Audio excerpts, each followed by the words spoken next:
silakan.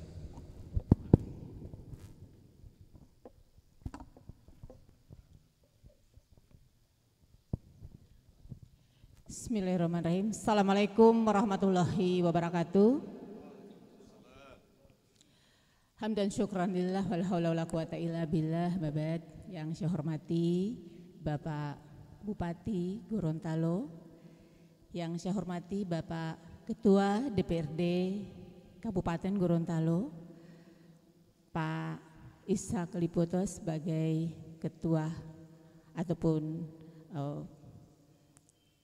politik Kabupaten Gorontalo, sesepuh politik, dan juga para Bapak Ibu, para LSM, mahasiswa, kepala OPD yang sempat hadir, hadirin sekalian yang saya hormati dan saya banggakan. Alhamdulillah wa syukurillah, kita di pagi hari ini masih dalam keadaan sehat walafiat dan bisa mengikuti kegiatan dialog publik untuk memperingati hari ulang tahun Kabupaten Gorontalo yang ke-348 yang insya Allah puncaknya pada tanggal 26 November 2021.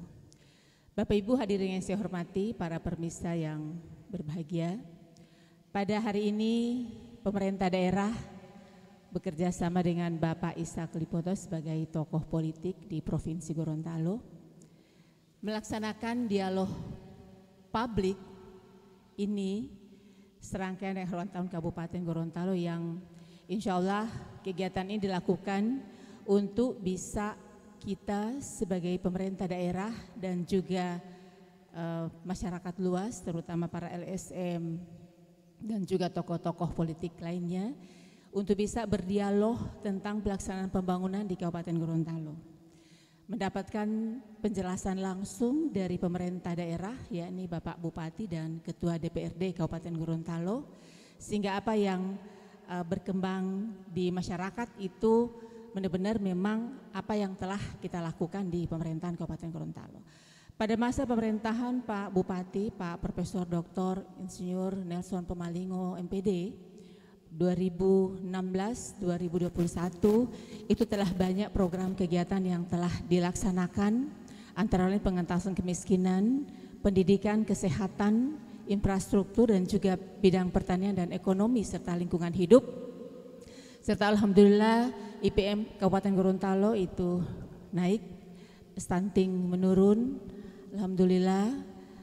Kemudian juga kemiskinan juga menunjukkan angka yang menurun, dan juga program infrastruktur, ekonomi dan lain sebagainya yang mungkin sebentar nanti akan dijelaskan oleh Bupati Gorontalo dan Ketua DPRD Kabupaten Gorontalo. Nah, pada periode kedua ini beliau melanjutkan program-program yang periode pertama belum tuntas, dan juga mungkin ada program-program baru yang tentunya program ini untuk meningkatkan kesejahteraan masyarakat yang ada di Kabupaten Gorontalo. Sehingga Bapak Ibu, para masyarakat khususnya di Kabupaten Gorontalo dan juga Provinsi Gorontalo akan mendapatkan penjelasan langsung dari beliau-beliau ini, dan apa yang mungkin beredar di masyarakat yang mungkin kurang pas pada hari ini kita bisa berdialog, mendapatkan jawaban-jawaban yang pasti, sehingga apa yang dialog-dialog di luar, di rumah kopi ataupun di masyarakat lainnya itu benar-benar memang semua yang kami lakukan di Kabupaten Gorontalo. Dan selanjutnya marilah kita sama-sama ikuti penjelasan tentang pelaksanaan pembangunan di Kabupaten Gorontalo oleh Bapak Bupati Gorontalo, dan juga mungkin selanjutnya akan ditambah oleh Bapak Ketua DPRD Kabupaten Gorontalo. Untuk itu kepada Bapak Bupati Kabupaten Gorontalo kami persilakan dengan hormat. Baik, para mitra semua yang sementara satu hati bersama kami. Iya, mati Allah tiba kikiliot hidung hela dia lo poliama po dungo hepoli po gaga mola be itu modungo supaya dia mali salah paham. Iya, karena biasa itu di dialog itu lebih-lebih itu salah paham, apalagi pemahaman berbeda.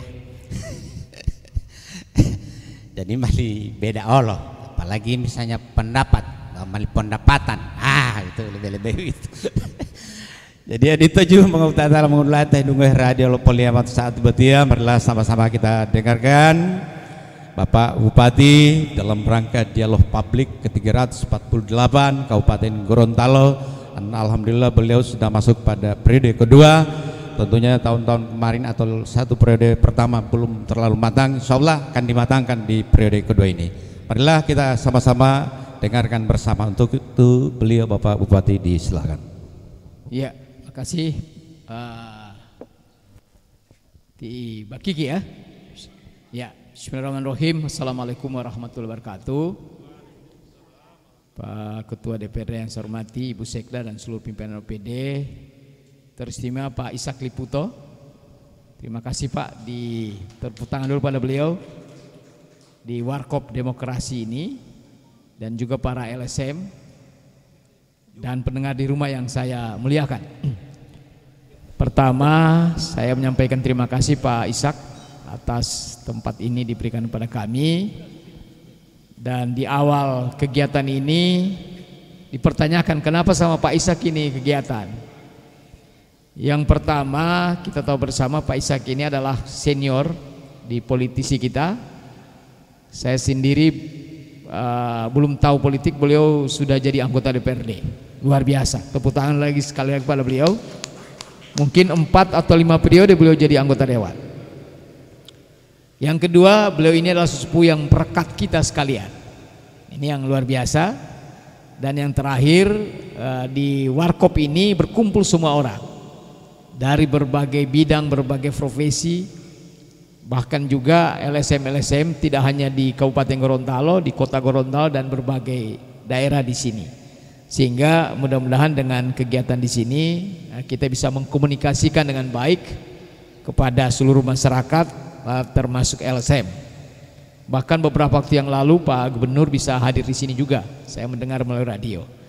Sekaligus hari ini kita dalam rangka memperingati hari lahir Kabupaten Gorontalo yang ke-348 tanggal 26 November, dan juga belum terlambat kepada Pak Ishak ya, kita sampaikan selamat hari ulang tahun ke-63 ya.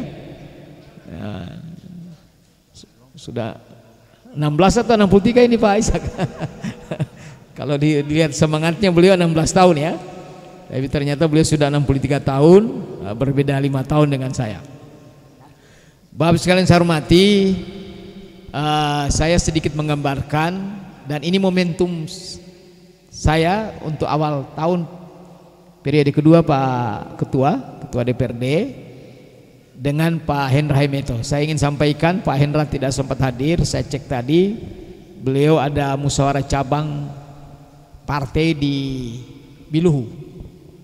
Jadi beliau tidak sempat hadir. Momen ini tepat karena pertama dalam rangka hari ulang tahun Kabupaten Gorontalo, dan yang kedua hampir setahun saya dengan Pak Hendra. Dan sebenarnya tahun ini tahun terakhir RPJMD 2016-2021, sambil kita memasuki 2021-2026, sehingga sengaja saya hadirkan juga ini hampir semua OPD hadir, agar supaya kita bisa mendengarkan langsung, dan kalau ada sesuatu yang ini Pak Ketua juga bisa menambahkan berbagai kebijakan kita lakukan di Kabupaten Gorontalo.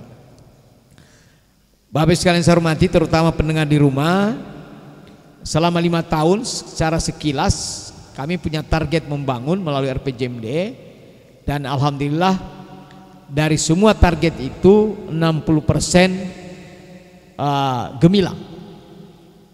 Gemilang itu artinya melampaui target.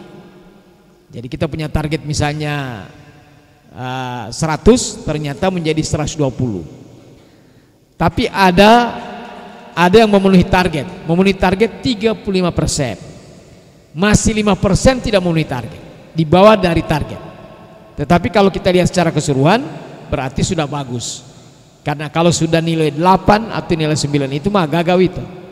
Kalau saya lihat kalau sudah 60% melebihi target itu sudah luar biasa.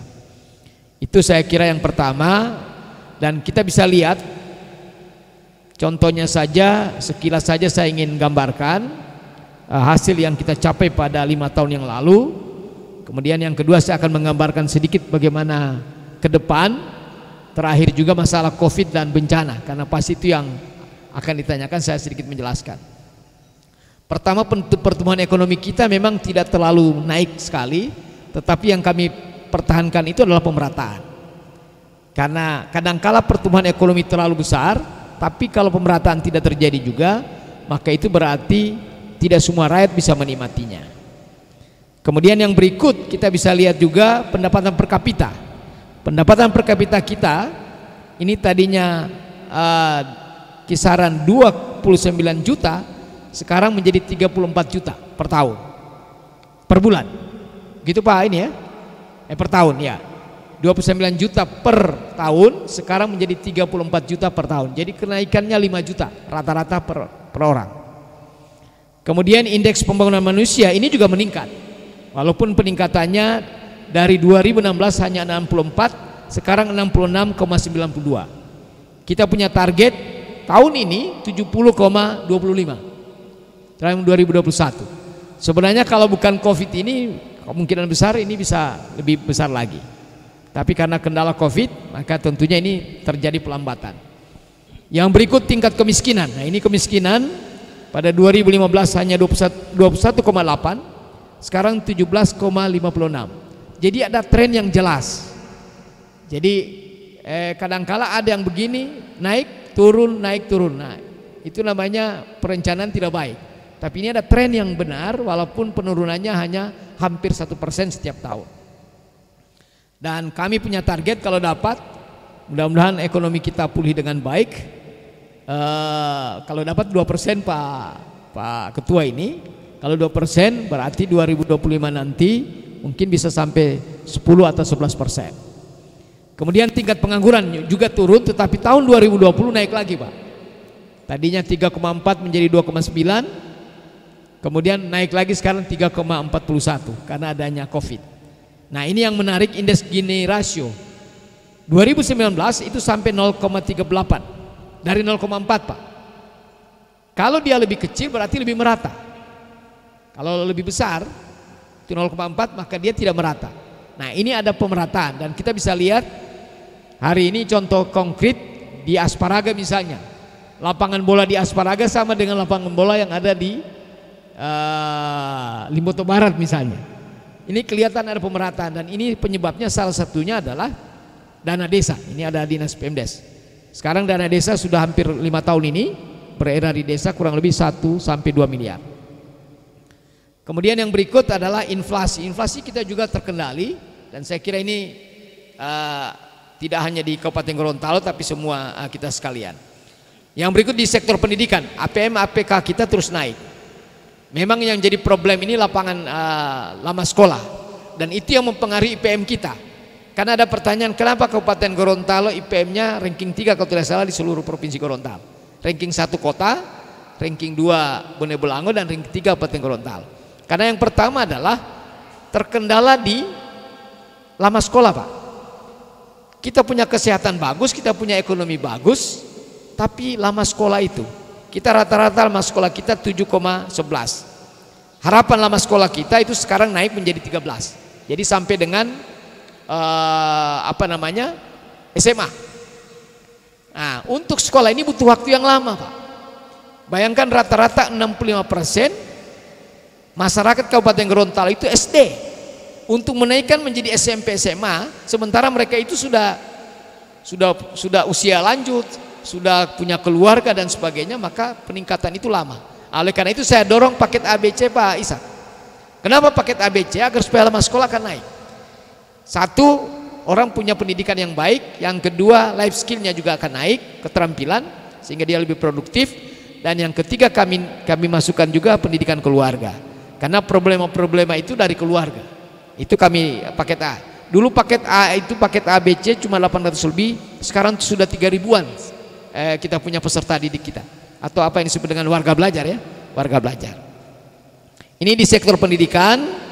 Kemudian di sektor kesehatan saya kira yang menggembirakan stunting ya. Stunting kita itu dari 2015 32,3%, sekarang itu 9% Pak. Dan oleh karena itu menjadi percontohan di Kabupaten Gorontalo. 3 tahun yang lalu kalau tidak salah Ibu Menteri Kesehatan Ibu siapa namanya Pak Kadis?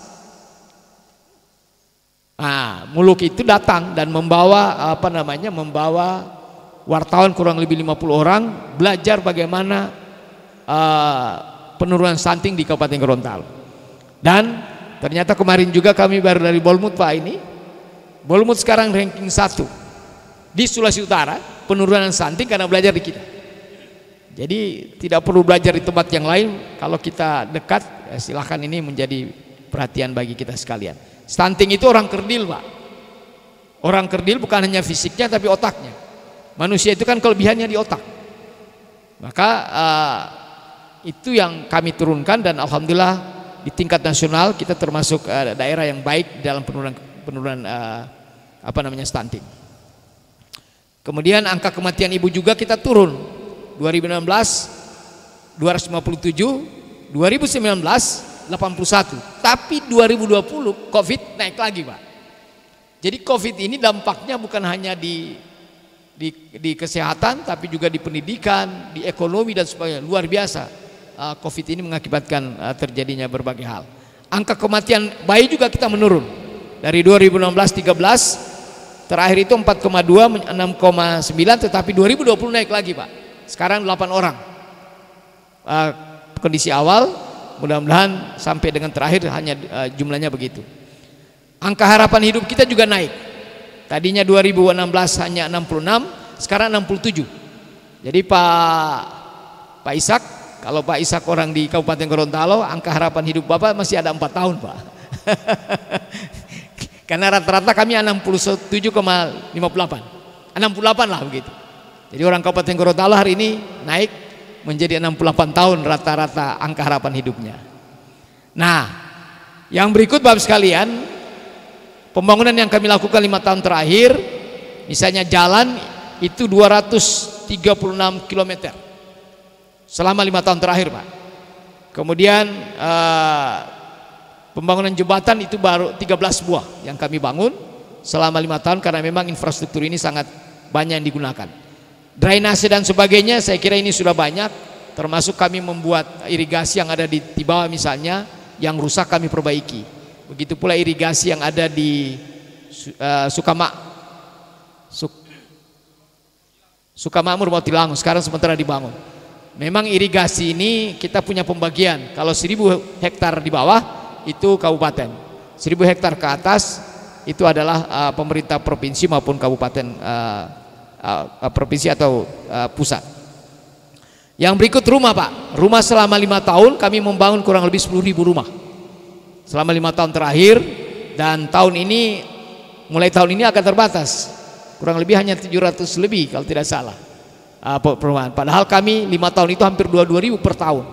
Nah sekarang alhamdulillah melalui aspirasi anggota dewan kita di pusat itu mulai juga ada aspirasi untuk membangun daerah kita.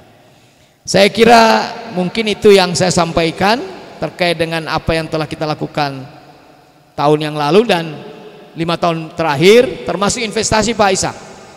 Alhamdulillah 150 miliar awal saya menjadi bupati, setelah itu menjadi 1,6 triliun, 1,8, 1,9, tahun yang lalu 3,4 triliun.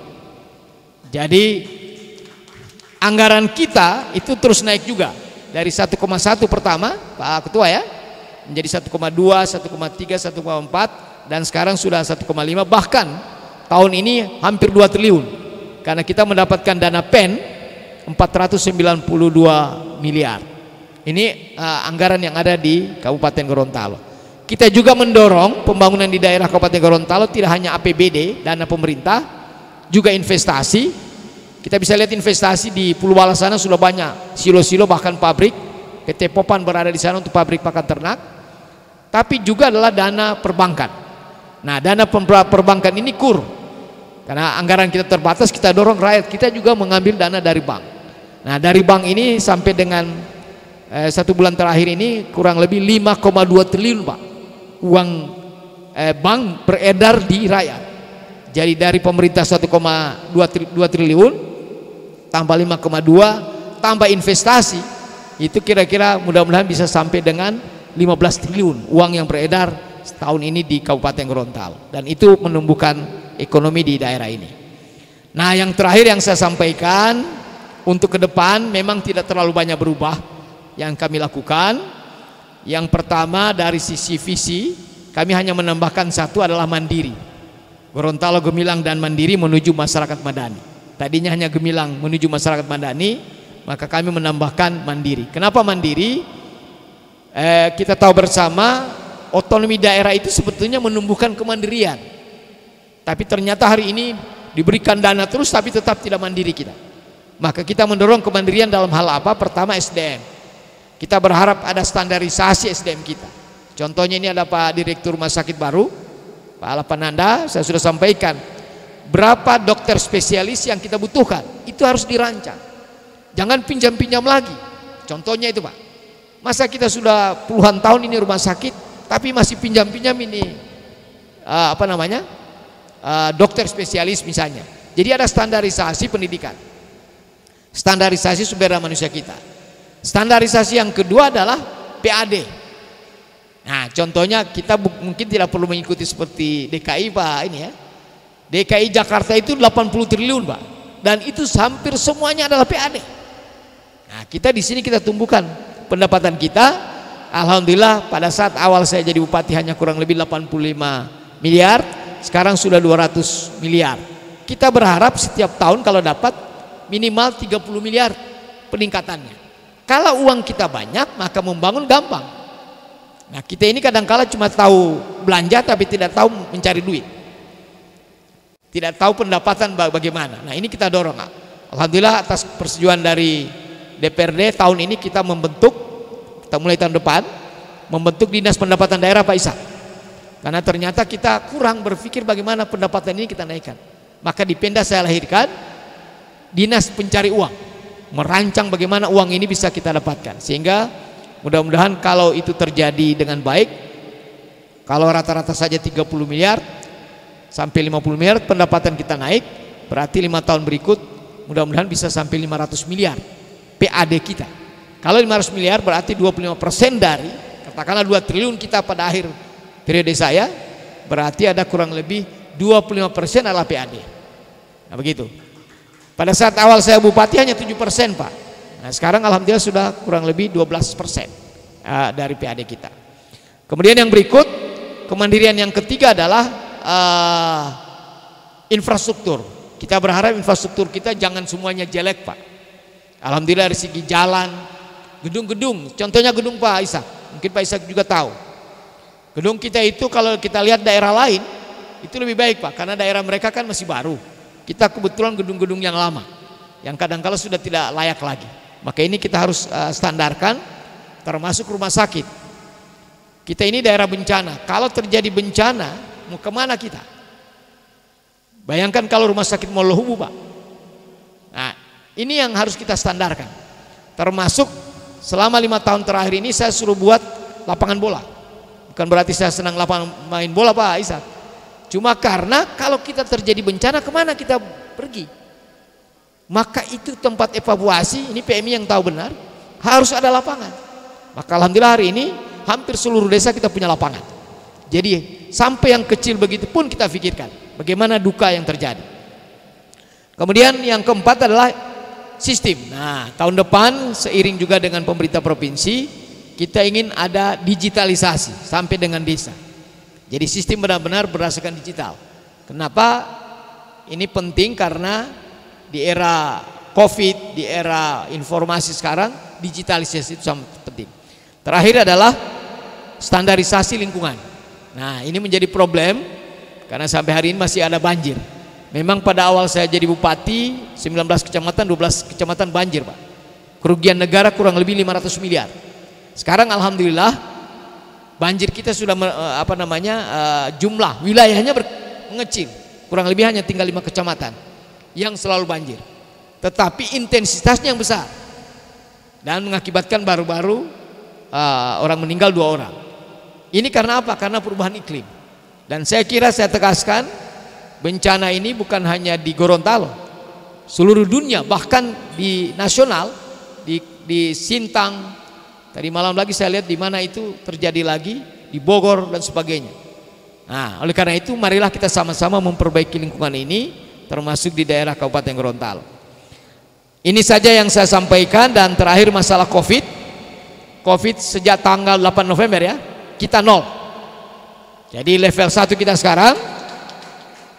Dan memang kalau kita lihat mengendalikan Kabupaten Gorontalo ini, saya kira butuh energi besar.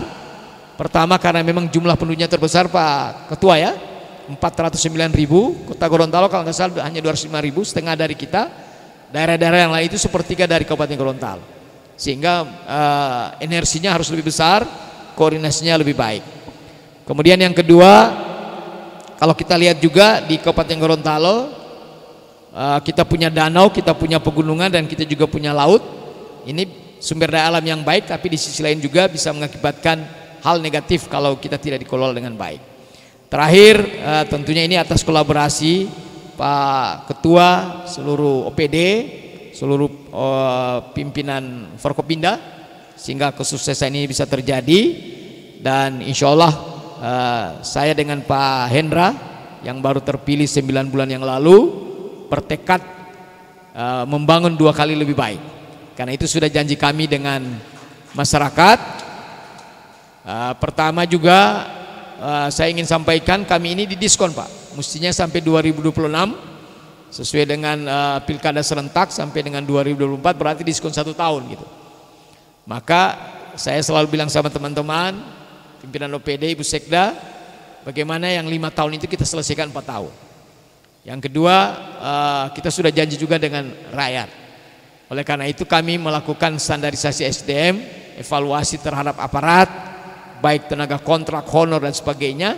Ini mulai besok kami sosialisasi ke desa-desa, karena kami kurangi tenaga karena ada OTK baru kami di tingkat desa, sehingga disesuaikan dengan jumlah penduduk. Misalnya Pak Ishak, 2.000 dengan 1.000 orang tentunya berbeda jumlah pelayannya.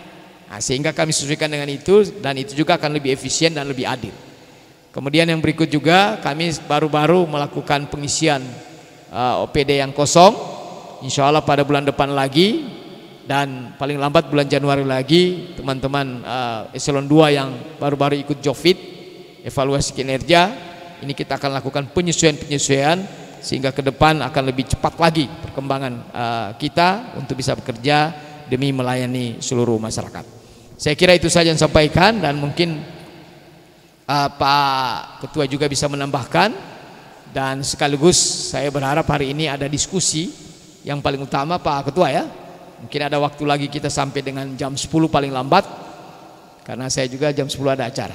Demikian, wassalamualaikum warahmatullahi wabarakatuh. Waalaikumsalam warahmatullahi wabarakatuh. Para mitra semua yang sementara satu hati dengan kami di 104,2 FM Poliama, radionya orang loh Gorontalo. Dan hari ini juga ada streaming radio, juga streaming FB berlangsung. Jadi menurut hidihim HP Android wal mateme alatia dialog dia Android mama pemilih mololo gambar ini pemilih kata-kata itu. Oke, jadi itu tahidung radio Poliama, baik lo dunguhin teman sama-sama peningkatan demi peningkatan yang telah dilalui bersama oleh pemerintah daerah dan sudah dinikmati oleh rakyat kita semua. Kita dengarkan tambahan-tambahan dari Bapak Ketua DPRD Kabupaten Gorontalo, Bapak Sam TAC. Disilakan. Baik, terima kasih. Assalamualaikum warahmatullahi wabarakatuh. Pak Bupati yang saya hormati bersama Bu Sekda, seluruh pimpinan OPD yang sempat hadir, tuan rumah Pak Ishak Liputo. Ini luar biasa beliau, karena memang pertanyaan teman-teman anggota DPRD juga Pak Bupati, kenapa harus di rumahnya beliau? Ya karena pertama tadi juga beliau sudah sampaikan, Pak Bupati sampaikan bahwa beliau ini tokoh sentral hari ini, pemersatu seluruh aktivis dan tokoh-tokoh politik yang ada di Gorontalo. Sehingga luar biasa, pas kemarin beliau berulang tahun, kami mohon maaf tidak sempat hadir Pak Ishak. Kami ucapkan selamat hari ulang tahun yang ke-63 untuk beliau. Bapak Ibu sekalian, para pemirsa masyarakat Provinsi Gorontalo, lebih khusus masyarakat Kabupaten Gorontalo yang sempat mendengarkan Radio Poliama pada kesempatan ini, saya mungkin mewakili DPRD Pak Bupati. Kalau bicara teknis peningkatan ekonomi, kemudian penurunan angka kemiskinan dan penurunan pengangguran tentu sudah dipaparkan langsung oleh Pak Bupati. Saya ingin membatasi diri pada 3 fungsi DPRD saja. Yang pertama, tentu kita tahu bersama bahwa memang fungsi kami ini ada 3 yang melekat, dan ini harus kami maksimalkan di DPRD. Karena fungsi ini itulah yang menjadi dasar landasan pemerintah daerah berpijak. Yang pertama, legislasi, perda-perda yang kita lahirkan. Kemudian budgeting, karena kita tahu bersama tiap tahun ada 2 kali kita membahas anggaran. Yang ketiga adalah pengawasan. 3 fungsi ini tentu kalau bisa kami maksimalkan kurun waktu kemarin, kami perlu sampaikan alhamdulillah itu bisa terlaksana dengan baik, sehingga peningkatan yang disampaikan oleh Pak Bupati tadi itu bisa berjalan dengan baik sesuai dengan kontrol yang kami lakukan di DPRD.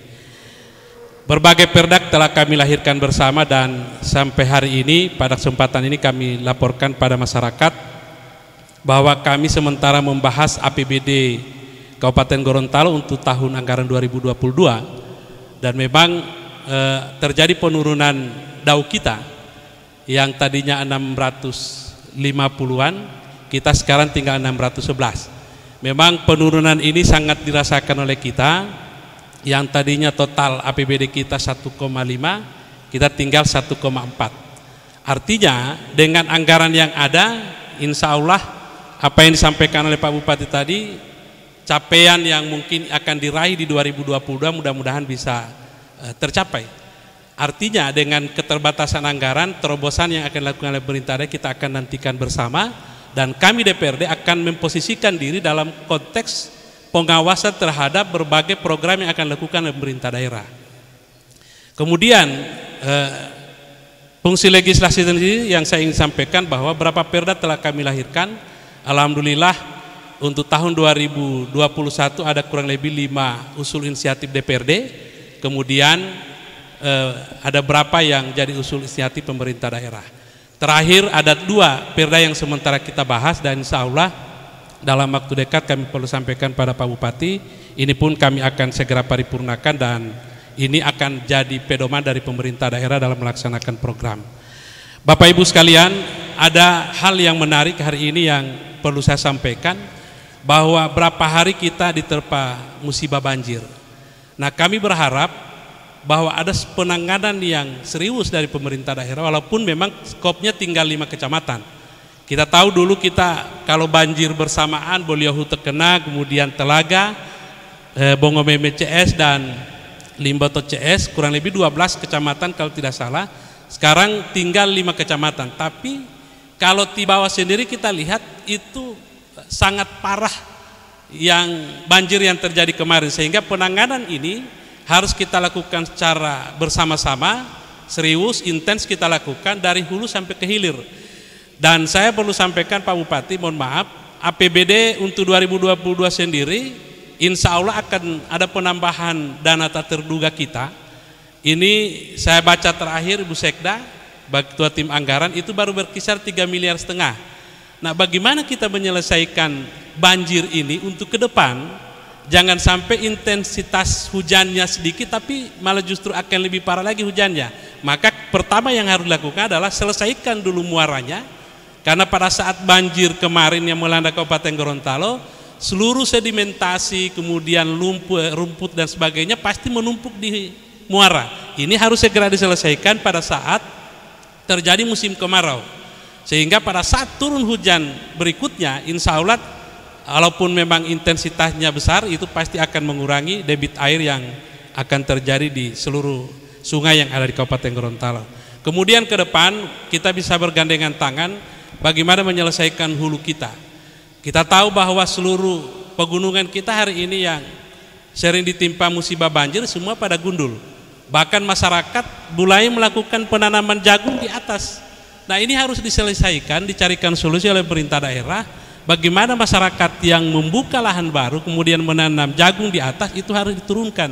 Mereka dihimbau untuk turun, kemudian kita lakukan lagi penghijauan yang ada di hulu. Saya kira kalau langkah-langkah ini kita lakukan bersama, insya Allah ke depan banjir ini akan bisa kita tekan secara bersama-sama dan tidak akan berulang-ulang terus dialami oleh masyarakat yang ada di Kabupaten Gorontalo. Saya kira ini saja yang dapat saya sampaikan Pak Bupati sebagai tambahan, dan kita berharap ada diskusi karena para aktivis hari ini hampir semua hadir.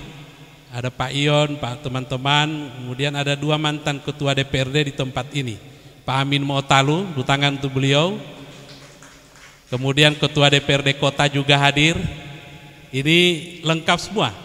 Tapi memang kita berharap, karena kemarin perlu kami sampaikan Pak Bupati, kami 2 kali menerima surat dari mahasiswa untuk dialog publik, dan sangatlah tepat dialog publik ini dilakukan di tempat ini, dan insya Allah akan menjawab berbagai pertanyaan-pertanyaan masyarakat, baik itu di warung kopi, kemudian di media sosial yang sampai hari ini ramai dibicarakan, dan momennya hari ini tepat dihadiri oleh Pak Bupati, dan kami DPRD sendiri sebagai ketua DPRD mewakili rekan-rekan DPRD untuk bisa meningkatkan pengawasan kami di tingkat lembaga legislatif.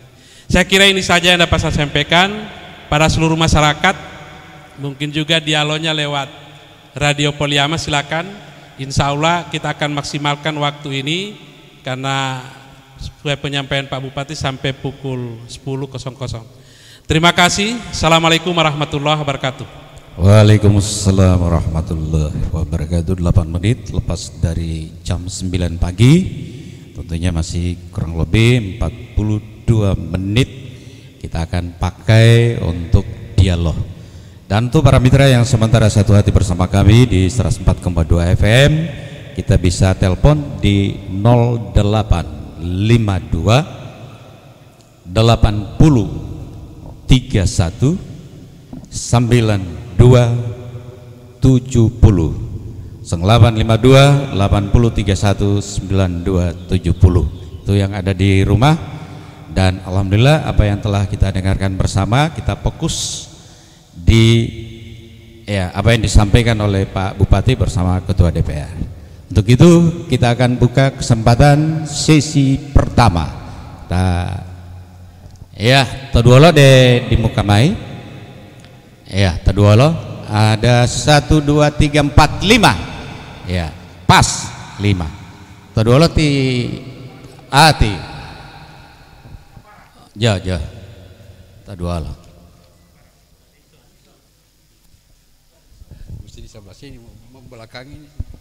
Assalamualaikum warahmatullahi wabarakatuh. Pak Bupati yang kami hormati, Pak Ketua DPR, Ibu Sekda, langsung saja.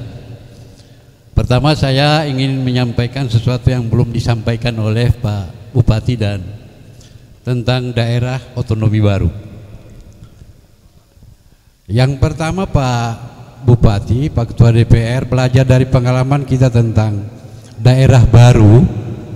Ternyata sudah puluhan tahun daerah baru. Hari ini evaluasi dari Kementerian Keuangan, kapasitas fiskal dari daerah baru itu sangat rendah. Itu berarti bahwa inti dari otonomi daerah tidak tercapai.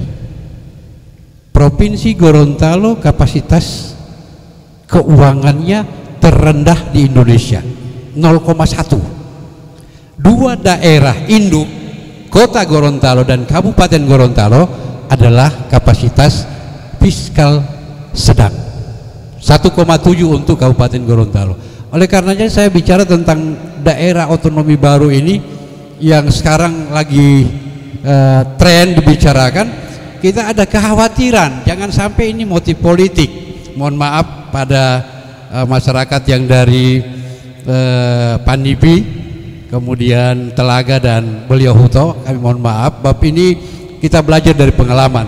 Sebenarnya kalau mau kita ingin bicara tentang daerah otonomi baru, hakikatnya itu adalah peningkatan kapasitas fiskal bagaimana kita tidak ada ketergantungan yang terlalu besar terhadap pemerintah pusat.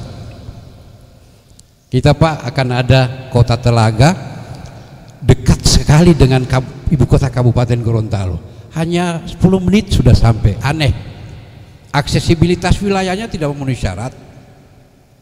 Dari Kabupaten Gorontalo masuk ke dari Padengosada sudah sampai di calon ibu kota dari Panipi.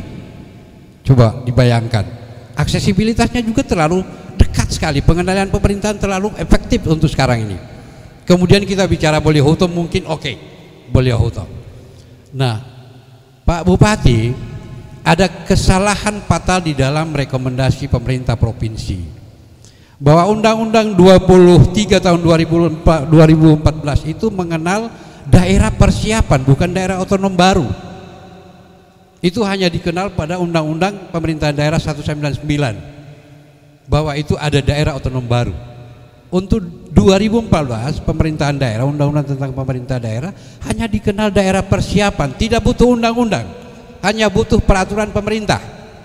Oleh karenanya daerah persiapan untuk kota Telaga, kalau memang ada niat dari pemerintah Kabupaten Gorontalo, Panipi dan Boleohuto, itu dijadikan dulu daerah persiapan sesuai dengan amanah Undang-Undang 23. Segera untuk dilakukan daerah persiapan. Kalau menunggu rekomendasi persetujuan provinsi, itu sudah dinyatakan daerah otonomi baru, padahal Undang-Undang 24 tidak pernah mengenal daerah otonomi baru. Hanya Bualemo yang dibentuk oleh Provinsi Sulawesi Utara itu pernah jadi daerah otonom baru. Sehingga kita akan cek seberapa jauh kemampuan daerah ini untuk menjadi mandiri. Kalau tidak akan seperti yang sekarang ini. Bualemo sangat rendah kapasitas fiskal, Gorut sangat rendah kapasitas fiskal, Bone Bolango sangat rendah. Hanya 2 daerah ini, provinsi saja terendah di Indonesia kapasitas fiskalnya. Itu harapan kami agar mungkin Pak Bupati sesegera mungkin untuk menindaklanjuti undang-undang itu tentang 23/2014 dalam bentuk peraturan pemerintah pembentukan daerah persiapan. Namanya di dalam undang-undang itu daerah persiapan. Saya tidak paham itu dari provinsi bikin SK tentang daerah otonomi baru, dari mana sumbernya. Luar biasa. Yang kedua Pak Bupati, ini tentang apa yang disampaikan tadi. Memang kami melihat bahwa 5 tahun terakhir ini peningkatan penurunan kemiskinan di Kabupaten Gorontalo cukup membanggakan. Hanya mungkin satu hal Pak Bupati, bahwa tingkat kedalaman kemiskinan masih sangat mengkhawatirkan. Itu beda antara 2 hal itu. Sangat mengkhawatirkan artinya bahwa perencanaannya jangan sampai berubah-ubah di tengah jalan. Artinya suksesnya pembangunan itu jika perencanaan itu jalan dengan baik. Kalau belum baru ditetapkan APBD di perjalanan baru 2 bulan kita bikin pergeseran, itu namanya pahula-pahula di perencanaan. Susah untuk dievaluasi. Oleh karenanya harapan kita konsistensi perencanaan. Jadi apa yang sudah dituangkan dalam KUA, dalam PPAS, itu jangan lagi baru 2 bulan sudah mau dirubah, sehingga kita kesulitan untuk melakukan perencanaan dan evaluasi terhadap apa yang dilakukan oleh pemerintah daerah. Yang terakhir Pak Bupati, mungkin ini di luar dari apa yang kita bicarakan sekarang ini, ada berbagai isu bahwa pernah di Kabupaten Gorontalo itu, ini isu, jadi jangan dulu ditanggapi terlalu, bahwa pernah terjadi defisit kas, bukan defisit anggaran ya. Kalau defisit anggaran kita tahu persis bahwa itu bisa terjadi dalam pengelolaan APBD, tapi pernah terjadi defisit kas, bahkan di regulasi tentang pencairan dari keuangan daerah. Mungkin ini bisa disampaikan, apakah ini mungkin ada proyek-proyek yang berlangsung di luar dari artikulasi APBD, atau mungkin memang betul-betul memang tidak ada duit, karena memang pada saat itu kesulitan untuk membayar perjalanan DPRD saja pada saat itu memang susah, sehingga ada kesan bahwa Kabupaten Gorontalo itu ada defisit kas dan itu penyimpangan. Saya kira ini beberapa hal yang ingin kami sampaikan. Terima kasih. Assalamualaikum warahmatullahi wabarakatuh. Waalaikumsalam warahmatullahi wabarakatuh. Mantan anggota DPRD atau sebagai ketua DPRD yang pertama, insya Allah yang terakhir ketua DPRD Kabupaten Gorontalo. Kita akan serahkan Pak. Assalamualaikum warahmatullahi wabarakatuh. Yang saya hormati Bapak Bupati, Ketua DPR, pimpinan SKPD, teman-teman semua yang saya muliakan. Pertama-tama terima kasih banyak Pak Bupati atas kegiatan ini, karena ini yang rupanya ada isu-isu yang baru maupun ini harus diselesaikan pada hari ini. Pak Bupati ini teman saya yang baik. Waktu masih pengurus KNPI, saya sama-sama dengan beliau. Pada waktu beliau, dengar dulu, pada waktu beliau ambil S2, kami karena beliau S2 lingkungan, kami long march pesisir Danau Limboto. Pada waktu itu, alhamdulillah Pak Bupati sudah doktor, profesor doktor. Pak Bupati ini orang yang baik, orang yang tidak tidak dendam. Alhamdulillah. Pada waktu periode Pak Bupati, salah satunya saya seorang pendukung yang luar biasa. Periode pertama ya. Nanti sebentar. Alhamdulillah Pak Bupati terpilih jadi bupati. Pada waktu itu saya menyatakan sikap bahwa tim sukses Napas harus dibubarkan. Kenapa Pak Bupati? Pada waktu itu ada pertemuan dengan pimpinan SKPD, ada ketersinggungan saya yang disampaikan oleh Wakil Bupati pada saat itu Pak Fadli Hasan, bahwa apabila ada yang mendatangi pimpinan SKPD mengatasnamakan sebagai tim sukses, jangan dilayani. Mereka itu saya sudah bayar. Itu terus terang saya sampaikan ini. Mungkin teman-teman yang baru-baru ini tidak tahu, tapi saya ada ketersinggungan. Alhamdulillah Pak Bupati tidak lama kemudian Wakil Bupati yang menyampaikan itu sudah lengser. Kemudian olati ila lobito. Oleh karena itu Bapak Ibu sekalian, hati-hati sebagai pejabat, jangan sembarangan ngomong karena ini daerah adat.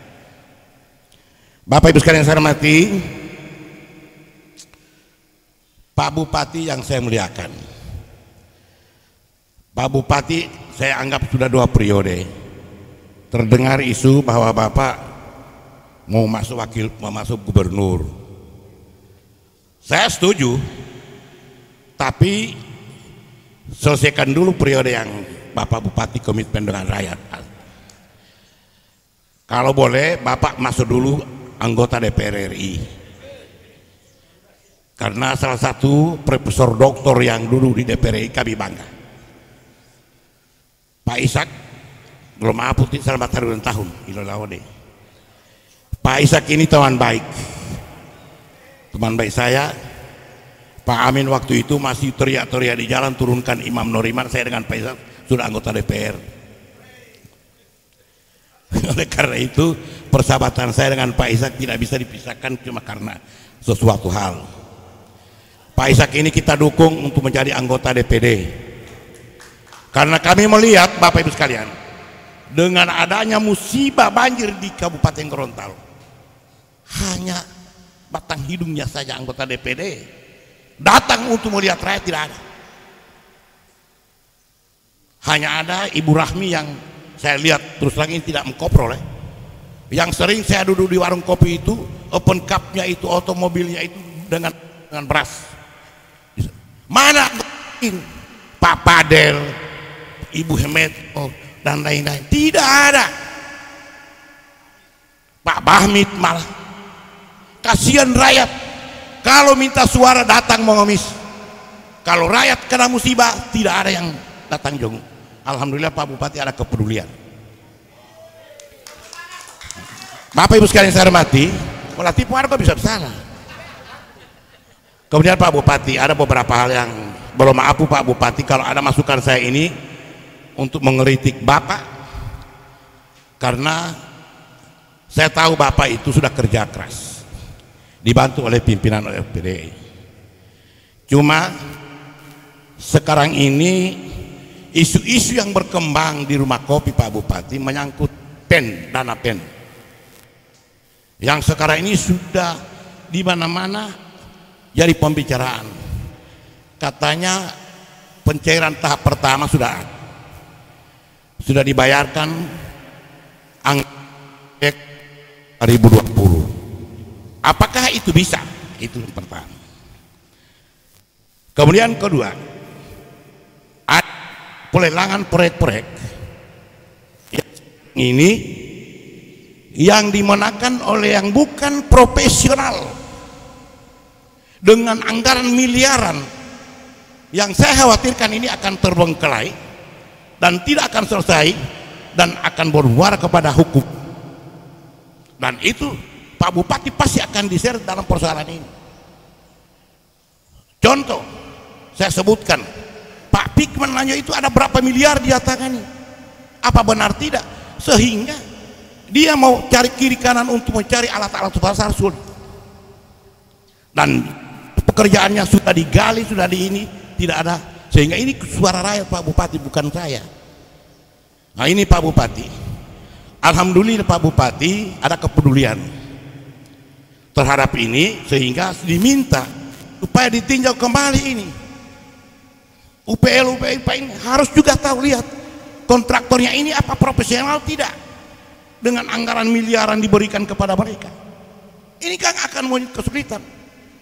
Saya melihat Pak Bupati, belum maaf Pak Bupati, banyak proyek yang orang-orang yang dapat ini yang tidak profesional, hanya karena kedekatan dengan Pak Bupati, kedekatan dengan tim sukses dan lain sebagainya. Dan itu ada pembicaraan di warung kopi ini.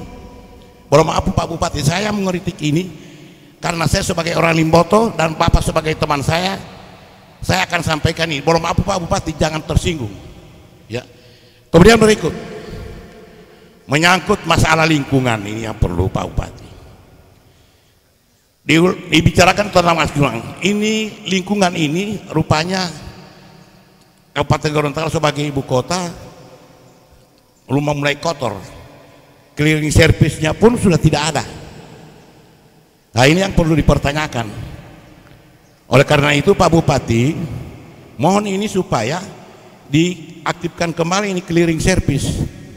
Kemudian berikut penataan kota Limboto, ada bangunan kios ataupun apa di bahu jalan, itu perlu dibongkar karena ini penataan kota.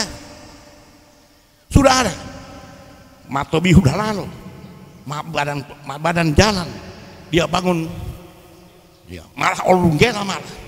Nah ini kan ini yang perlu ditata oleh badan lingkungan, harus segera melihat, berani harus menegur, jangan cuma karena atoman karena apa. Kami akan mendukung itu Pak Bupati.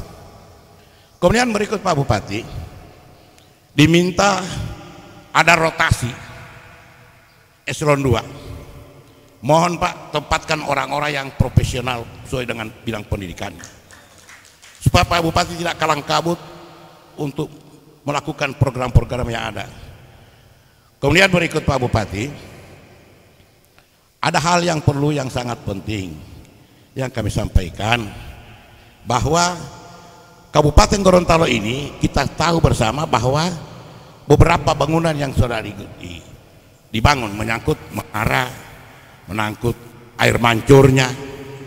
Sampai hari ini air mancur tidak aktif, dipertanyakan oleh rakyat. Dan mohon maaf, sejak diresmik, sejak dicoba uji coba sampai hari ini tidak ada. Cuma masalah COVID kok alasannya, tidak jadi masalah. Nah ini Pak Bupati harus dipertanyakan oleh rakyat ini. Saya sampaikan Pak Bupati. Kemudian berikut Pak Kiki Maima.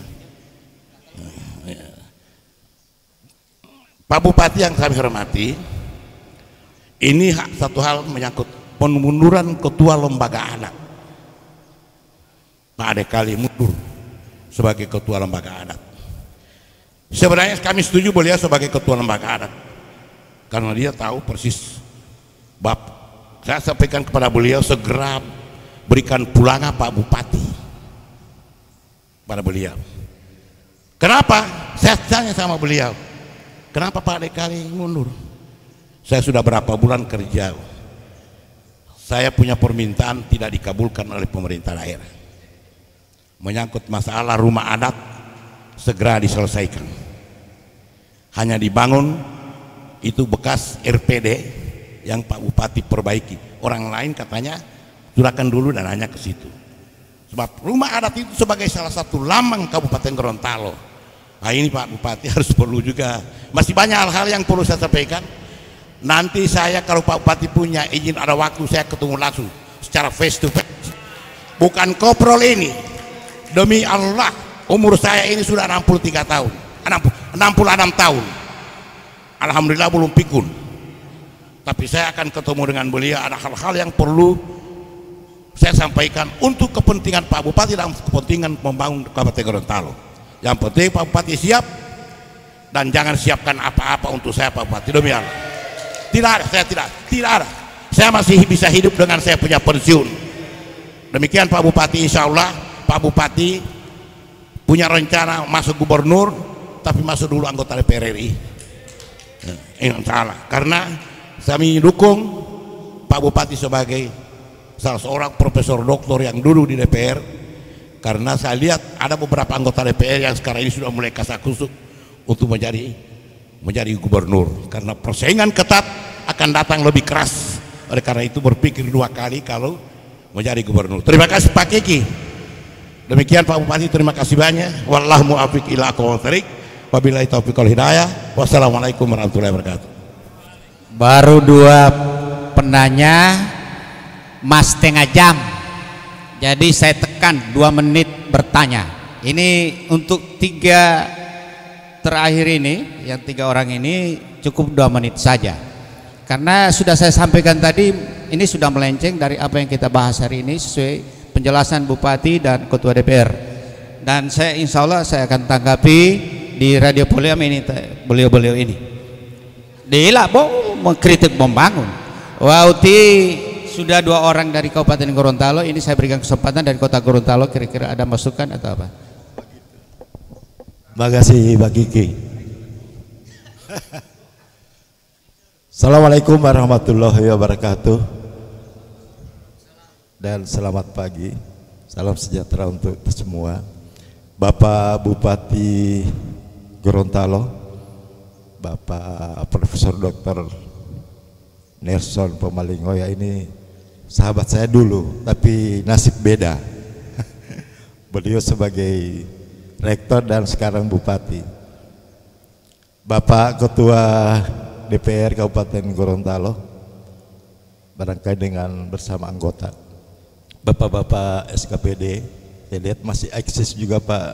Ini lighting kami di kabupaten dulu. Dan seluruh peserta dialog publik pada pagi ini. Saya tertarik dengan dialog pada hari ini, banyak masukan, ada kritikan, apalagi dari Pak Tiaba Ludi, ada dari Pak Nixon mantan Ketua DPR. Tapi saya minta juga Pak Ion jangan berkecil hati, berjuang terus. Sebab Pak Ion ini juga pejuang telaga. Dalam kesempatan ini mendengar apa yang disampaikan oleh Pak Bupati tadi, kami sering jalan-jalan ke kabupaten. Kami cuma 2 menit ini Pak Kiki. Pertama-tama barangkali kami mengharapkan saran jalan ke Pone. Ini cuma masalah jalan ini Pak Bupati, masalah jalan Pone yang sudah agak barangkali semua kita sudah melalui itu. Dan kedua di dalam kota Limboto, jalan PU, ada jalan PU yang tembus tembus gelanggang olahraga atau apa yang sekarang Pak Mansir ya. Ini barangkali cuma 2 menit, ini saja, dan kami selaku masyarakat di Kota Gorontalo juga berbangga dengan seorang bapak yang begitu antusias membangun Kabupaten Gorontalo dan sudah kelihatan. Dan barangkali ini apa yang ditanyakan oleh teman-teman sebelumnya, ini masih membangun 5 tahun lagi, masih 4 tahun ya Pak Bupati. Cuman tadi informasi COVID 0, tapi tiap malam masih dipagar itu jembatan Pak. Dilarang mau masuk kabupaten, orang kabupaten juga masuk kota juga masih di. Ini barangkali mengantisipasi. Ini barangkali yang saya sarankan pada pagi ini untuk Pak Ishak Liputo sebagai penggagas rumah kopi demokrasi yang tiap Sabtu Minggu ramai Pak Bupati, dihadiri oleh aktivis, oleh LSM dan segala macam masyarakat yang ingin masukan, semuanya melalui Pak Ishak. Apa yang disampaikan di Gorontalo ini sebagai panglima politik dan bisa mempertemukan seluruh pejabat publik maupun pejabat politik yang ada di Provinsi Gorontalo. Terima kasih Pak Kiki. Assalamualaikum warahmatullahi wabarakatuh. Iya, saya sarankan satu meja satu penanya. Oke, terima kasih banyak Pak Kiki. Assalamualaikum warahmatullahi wabarakatuh. Yang terhormat Bapak Bupati Gorontalo, Bapak SMTAC Ketua DPR Kabupaten Gorontalo, Bapak Bapala UPD, sama staf. Jadi begini Pak Bupati, terkait dengan penurunan angka kemiskinan, berapa periode pun Bapak tidak akan terentaskan itu kemiskinan, karena setiap hari, setiap minggu, setiap bulan, setiap tahun ada penyumbang keluarga miskin. Yang saya maksud begini Pak Bupati, dalam rangka pengentasan kemiskinan, kita batasi usia perkawinan yang akan kita kategorikan sebagai kakak miskin. Kita batasi, misalnya usia perkawinan mereka itu misalnya 5 tahun. Jangan hanya karena keluarga aparat, desa, kelurahan, terus karena ada bantuan mereka dimasukkan sebagai penerima, sehingganya lahir kakak-kakak baru. Sehingganya untuk program bisa jalan Pak, kita buatkan satu aturan atau regulasi, apakah itu Perbup atau Perda, biar dampak ini pengentasan kemiskinan. Terima kasih. Assalamualaikum warahmatullahi wabarakatuh. Waalaikumsalam.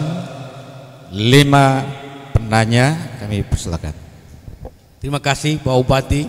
Yang pertama, dialog publik ini dilaksanakan oleh pemerintah daerah bersama Warung Kopi Demokrasi, sehingga ada kesan bahwa ini dilaksanakan di tempatnya Pak Ishak. Ini hanya Pak Ishak menyediakan tempat, tapi sesungguhnya dialog ini dilaksanakan oleh pemerintah daerah bersama Warung Kopi Demokrasi. Kebetulan Warung Kopi Demokrasi presidennya adalah Pak Ishak Liputo. Ya. Iya. Manajer Amin Motal. Yang kedua Pak Bupati, saya membayangkan presentasi yang disampaikan Pak Bupati ini sudah bagian dari presentasi sebagai visi misi calon gubernur, karena saya kira luar biasa. Sehingga ada pertanyaan ke saya bahwa jangan sampai dialog publik ini menjadi ajang untuk sosialisasi calon gubernur. Saya jawab bahwa beliau pun kalau dicalonkan dan mencalonkan itu sah, karena beliau adalah ketua partai. Karena ketua partai adalah berhak untuk mencalonkan. Sehingga substansinya adalah bukan itu, tapi bagaimana pikiran-pikiran segar, ide-ide dan gagasan itu kita tuangkan pada dialog publik ini. Selanjutnya Pak Bupati, dari pemaparan tadi saya tidak mendengar upaya-upaya langkah-langkah yang dilakukan pemerintah daerah terhadap investasi swasta. Pak Bupati menggambarkan tadi bahwa PAD DKI itu 80 triliun, itu sumbernya karena ada investasi swasta. Kabupaten Gorontalo saya kira ada mimpi itu untuk bagaimana meningkatkan PAD dari 85 miliar menjadi 200 miliar, dan mungkin ada impian untuk menjadi 1 triliun. Tetapi kalau ini tidak ada upaya untuk investasi swasta, saya pesimis Pak Bupati. Saya justru tidak setuju kalau mencapai PAD ini justru akan menyengsarakan rakyat. Kita berharap itu bahwa PAD jangan menyengsarakan rakyat dan sebagainya, dan itu sebagai masukan pada pemerintah daerah. Kemudian yang kedua Pak Bupati, bahwa di periode kedua Pak Bupati terjadi peristiwa politik yang sangat luar biasa dan cukup mengganggu politik di Kabupaten Gorontalo, bahwa terjadi lengsernya wakil bupati. Waktu periode pertama Pak, saya sempat mengikuti itu, dan itu telah terjadi, dan pengisian wakil bupati pun nanti terjadi pada akhir-akhir jabatan Pak Bupati, sehingga Pak Bupati itu sangat luar biasa membuat kinerjanya di dalam pemerintahan Kabupaten Gorontalo. Di periode kedua ini kami berharap dan menghendaki itu tidak terjadi, bahwa pasangan Pak Nelson dan Pak Hendra Meto yang dipilih oleh rakyat ini, secara demokrasi oleh rakyat ini, akan berakhir sampai priorisasi 2024. Mudah-mudahan ketidakhadiran wakil bupati hari ini bukan pertanda bahwa tidak terjadi disharmonisasi antara bupati dan wakil bupati. Saya berharap demikian. Oleh karena itu Pak Bupati, kami minta gambaran terhadap kewenangan-kewenangan yang Bapak berikan kepada Hendra Meto sebagai bupati. Meskipun kewenangan ini sudah diatur oleh undang-undang, tapi kita berharap ada kewenangan yang Pak Bupati berikan, dan itu akan menciptakan harmonisasi antara bupati dan wakil bupati. Karena biasa Pak pica-pica kongsi ini karena persoalan kewenangan, karena saya hanya ban reserve dan sebagainya. Maka saya berharap bahwa itu tidak akan terjadi di pemerintahan Bapak dengan Pak Hendra Meto, sehingga tidak perlu ada kewenangan yang tidak diatur dalam undang-undang yang bisa disampaikan kepada kami Pak. Misalnya kewenangan orang tua bisik. Yang ketiga Pak Bupati, bahwa di beberapa bulan lalu ada proses politik yang bukan dipertontonkan ya, tapi disaksikan dan didengar oleh rakyat Kabupaten Gorontalo, bahwa seolah-olah hubungan pemerintah daerah Kabupaten Gorontalo dan DPR itu tidak harmonis. Terjadi ini perasaannya, tapi ini sering dibuat di koran, di media online, bahwa ada permintaan praksi-praksi, interpelasi dan sebagainya. Ini ada interpretasi dari kami dan warga masyarakat Kabupaten Gorontalo bahwa ada hubungan yang tidak harmonis antara DPR dan pemerintah daerah. Tapi hari ini saya menyaksikan bahwa itu tidak terjadi karena kehadiran Pak Ketua DPRD hari ini dan Pak Bupati yang sama-sama secara harmonis memaparkan di hadapan kami. Tapi itu perlu Pak Bupati jawab dan Pak Ketua, supaya ini didengar oleh masyarakat Kabupaten Gorontalo bahwa hubungan DPRD dan pemerintah daerah itu harmonis. Saya kira ini Pak Bupati 3 hal yang saya sampaikan. Assalamualaikum warahmatullahi wabarakatuh. Ya, khawatir itu, bola liodi, tapi dia mau lah, karena boleh profesor sangat luar biasa dampingi oleh Ketua DPRD Kabupaten Gorontalo, insya Allah sebenarnya bisa dijawab dengan baik. Matu dua loh. Iya, terima kasih. Ada 5 penanggap ini. Tadi Pak Nixon, ini tokoh-tokoh kita yang mestinya juga saya berharap ke depan bisa duduk kembali Pak Nixon, Pak Ishak, Pak Ludin, ini orang-orang potensial untuk mengungkapkan pendapat sambil berpikir untuk Gorontalo ini. Pak Amin juga. Pertama ini dari Pak Nixon soal otonomi baru ya. Jadi memang waktu awal kita provinsi, pembentukan provinsi, kita punya grand strategi. Kita berharap 9 atau sampai dengan 10 daerah. Sekarang ini baru 5 daerah kabupaten kota. Jadi sebenarnya masih ada peluang-peluang, tapi kita berharap perlu dilakukan evaluasi terhadap otonomi yang sebelumnya. Jadi waktu saya juga diminta oleh Kemendagri bagaimana soal ke depan. Saya sampaikan sebelum otonomi baru ini ataupun persiapan daerah baru ini, evaluasi itu juga yang sebelumnya. Bahkan kalau perlu ada yang ditutup misalnya. Karena ada beberapa daerah seperti di Sumatera Utara hanya 60.000 masyarakatnya, kemudian PAD-nya tidak ada, amburadul pemerintahannya dan sebagainya. Ya harus dipunishment juga. Jangan sampai cuma meminta daerah yang baru kemudian terlantar begitu. Itu satu. Yang kedua, kalaupun kita dorong ini, maka tentunya perlu dievaluasi benar mana yang paling layak untuk diberikan kesempatan. Karena terus terang saja dengan membangun daerah ini, pertama peluang untuk berkembang itu besar setelah diberikan otonomi baru itu. Tapi yang kedua, kembali kepada daerah itu untuk membangunnya, sehingga kemampuan fiskal dan sebagainya ini harus kita dorong. Tadi sudah disampaikan juga, kemandirian yang kami dorong itu juga salah satunya adalah kemampuan fiskal. Kami alhamdulillah sedang ya, kita berharap daerah lain juga demikian adanya. Jadi intinya sekarang ini ada 5 yang diusulkan, kita berharap benar-benar dievaluasi mana yang layak. Memang dalam grand strategi kami ada 4 sampai 5 lagi. Tetapi tentunya mana tahap pertama yang betul-betul layak. Setelah itu kita berikan ruang yang lain. Itu saya kira yang pertama. Tadi ada juga disampaikan rekomendasi persiapan Undang-Undang 23. Saya kira nanti kita akan bedah dengan baik itu Pak Nixon ya. Kemudian yang berikut masalah kemiskinan. Memang benar tingkat kedalaman. Oleh karena itu dari RPJMD kami mengkaji dengan benar. Dan kita berharap dari OPD ini konsisten melakukan itu, sehingga diskusi dengan DPRD kita lakukan dengan masyarakat, bahkan kemarin juga dengan para perguruan tinggi. Jadi kemarin disampaikan jangan hanya mengejar pertumbuhan ekonomi, tapi bagaimana pemerataan sehingga kedalaman kemiskinan itu betul-betul kita lihat. Tren memang bagus, tetapi kita berharap ini akan lebih naik lagi Pak. Sehingga tingkat kedalaman itu jangan sampai terjadi gaduh sedikit kemudian langsung miskin lagi mereka. Itu yang mungkin diharapkan oleh Pak Nixon. Kemudian masalah defisit anggaran Pak. Jadi kami sebetulnya pada saat refocusing itu dari sisi anggaran memang ada defisit kita, tetapi dari sisi pelayanan itu kita tidak ada masalah Pak. Cuma memang anggaran dari pusat itu kan dikirim per tahap per bulan. Itu yang kami atur ritmenya. Dan alhamdulillah Kabupaten Gorontalo tidak pernah ada yang tidak dibayar.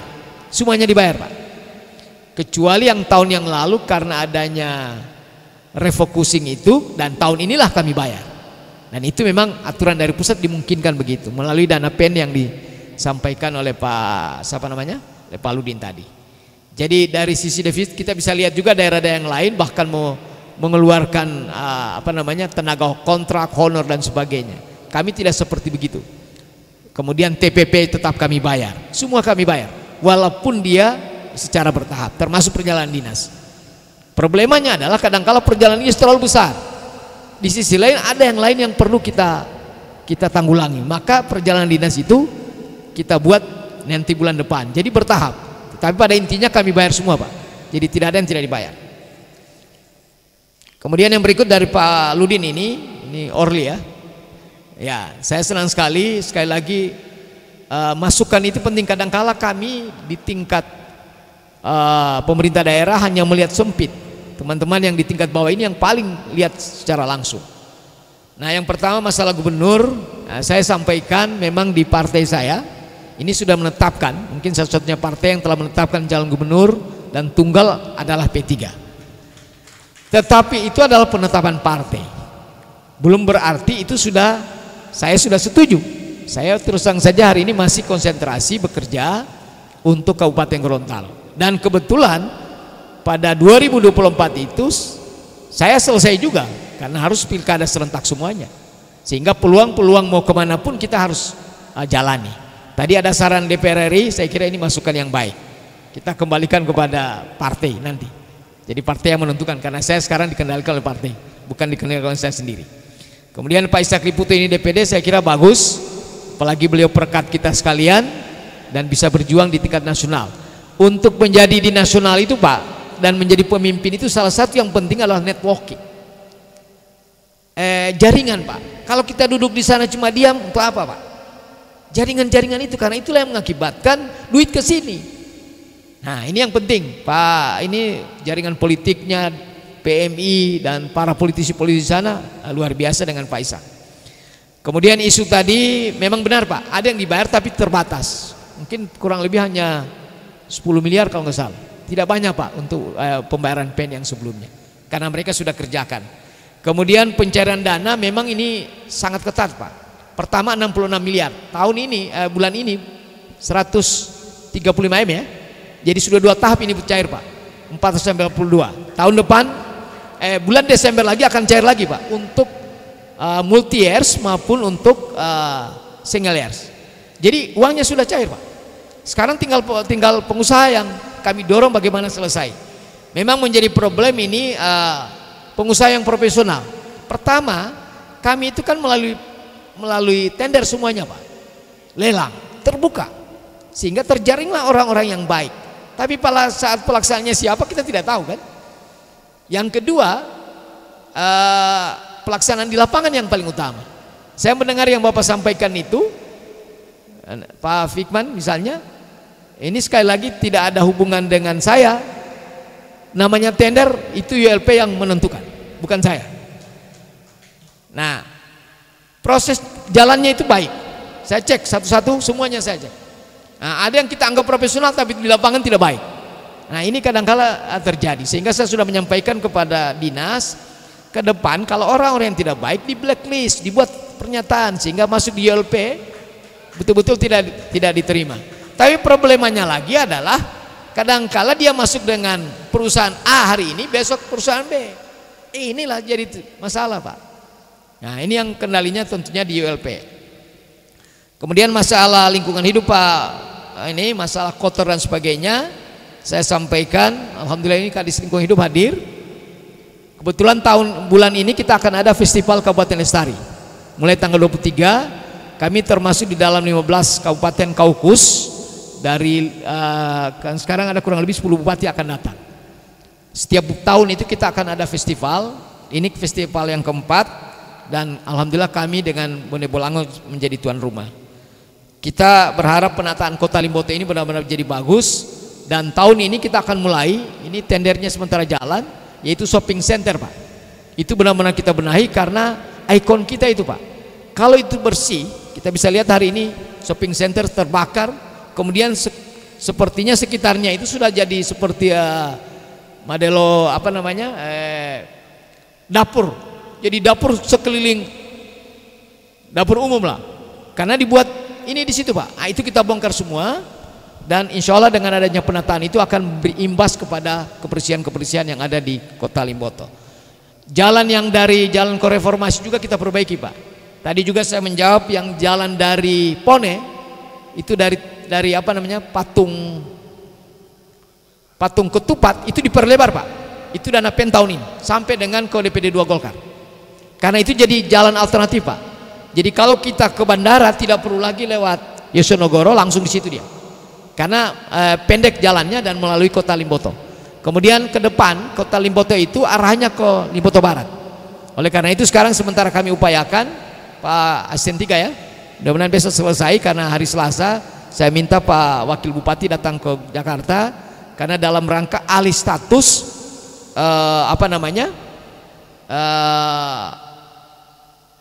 Polres dengan DPRD.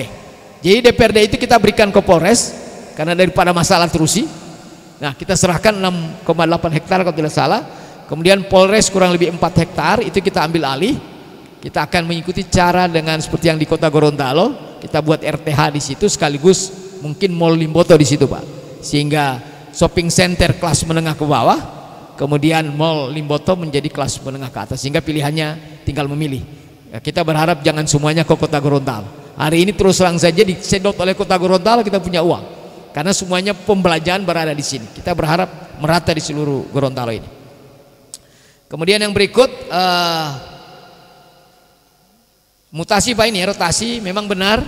Kami sekarang baru-baru melaksanakan job fit dan evaluasi kinerja. Nah, insya Allah Desember ini sudah ada hasilnya. Bulan Januari setelah semua kerja. Karena orang bertanya juga kapan ini mutasi Pak Bupati. Yang baru-baru itu kebanyakan mengisi kekosongan Pak. Saya lebih cenderung bagaimana kerjanya, bukan soal mutasinya Pak. Ini kan akhir tahun anggaran. Kalau kita mutasi semuanya, nanti berpengaruh di dalam kinerja kita. Nah, sehingga saya selesaikan dulu semuanya sampai dengan Desember. Januari kita akan melakukan pengisian, setelah job fit dan evaluasi kinerja kita selesaikan. Jadi setuju saya sampaikan tadi, karena memang 2 kali lebih baik, 2 kali lebih cepat, lebih strategis dan seterusnya. Kemudian air mancur Pak. Jadi air mancur ini Pak Kadis Pariwisata hadir hari ini. Tadi saya lihat ada. Ya, saya sudah tugaskan beliau. Memang karena COVID kami matikan semua Pak. Tapi mulai tadi malam saya sudah mulai mencoba itu apa namanya, lampu Pak. Karena kebetulan ada festival Kabupaten Lestari. Nah, saya berharap Pak Kadis ini saya sudah tugaskan beliau untuk benar-benar pada saat festival jalan sudah jalan itu. Karena ini sudah 3-4 bulan lalu saya beritahu kalau ada kerusakan tolong segera diperbaiki. Itu saya kira yang air mancur. Jadi tidak ada karena politik dan sebagainya Pak, karena memang pengendalian COVID kita lakukan. Kemudian untuk Pak lembaga adat, memang Pak Ade Kali sekarang menjadi ketua lembaga adat. Jadi begini Pak Ludin, rumah adat itu sudah ada anggarannya Pak. Cuma ini pelaksananya ini waktu yang lalu direfocusing, kemudian tahun ini dilakukan. Jadi insya Allah saya sudah beritahu sebenarnya pada festival ini selesai. Tapi sampai hari ini pengusahanya sudah 2 kali ketemu saya, janji. Nah cuma memang waktunya sampai dengan Desember Pak. Itu satu. Yang kedua, rumah adat yang di depan yang dibuat oleh Pak Martin Liputo itu saya sudah renovasi baru-baru.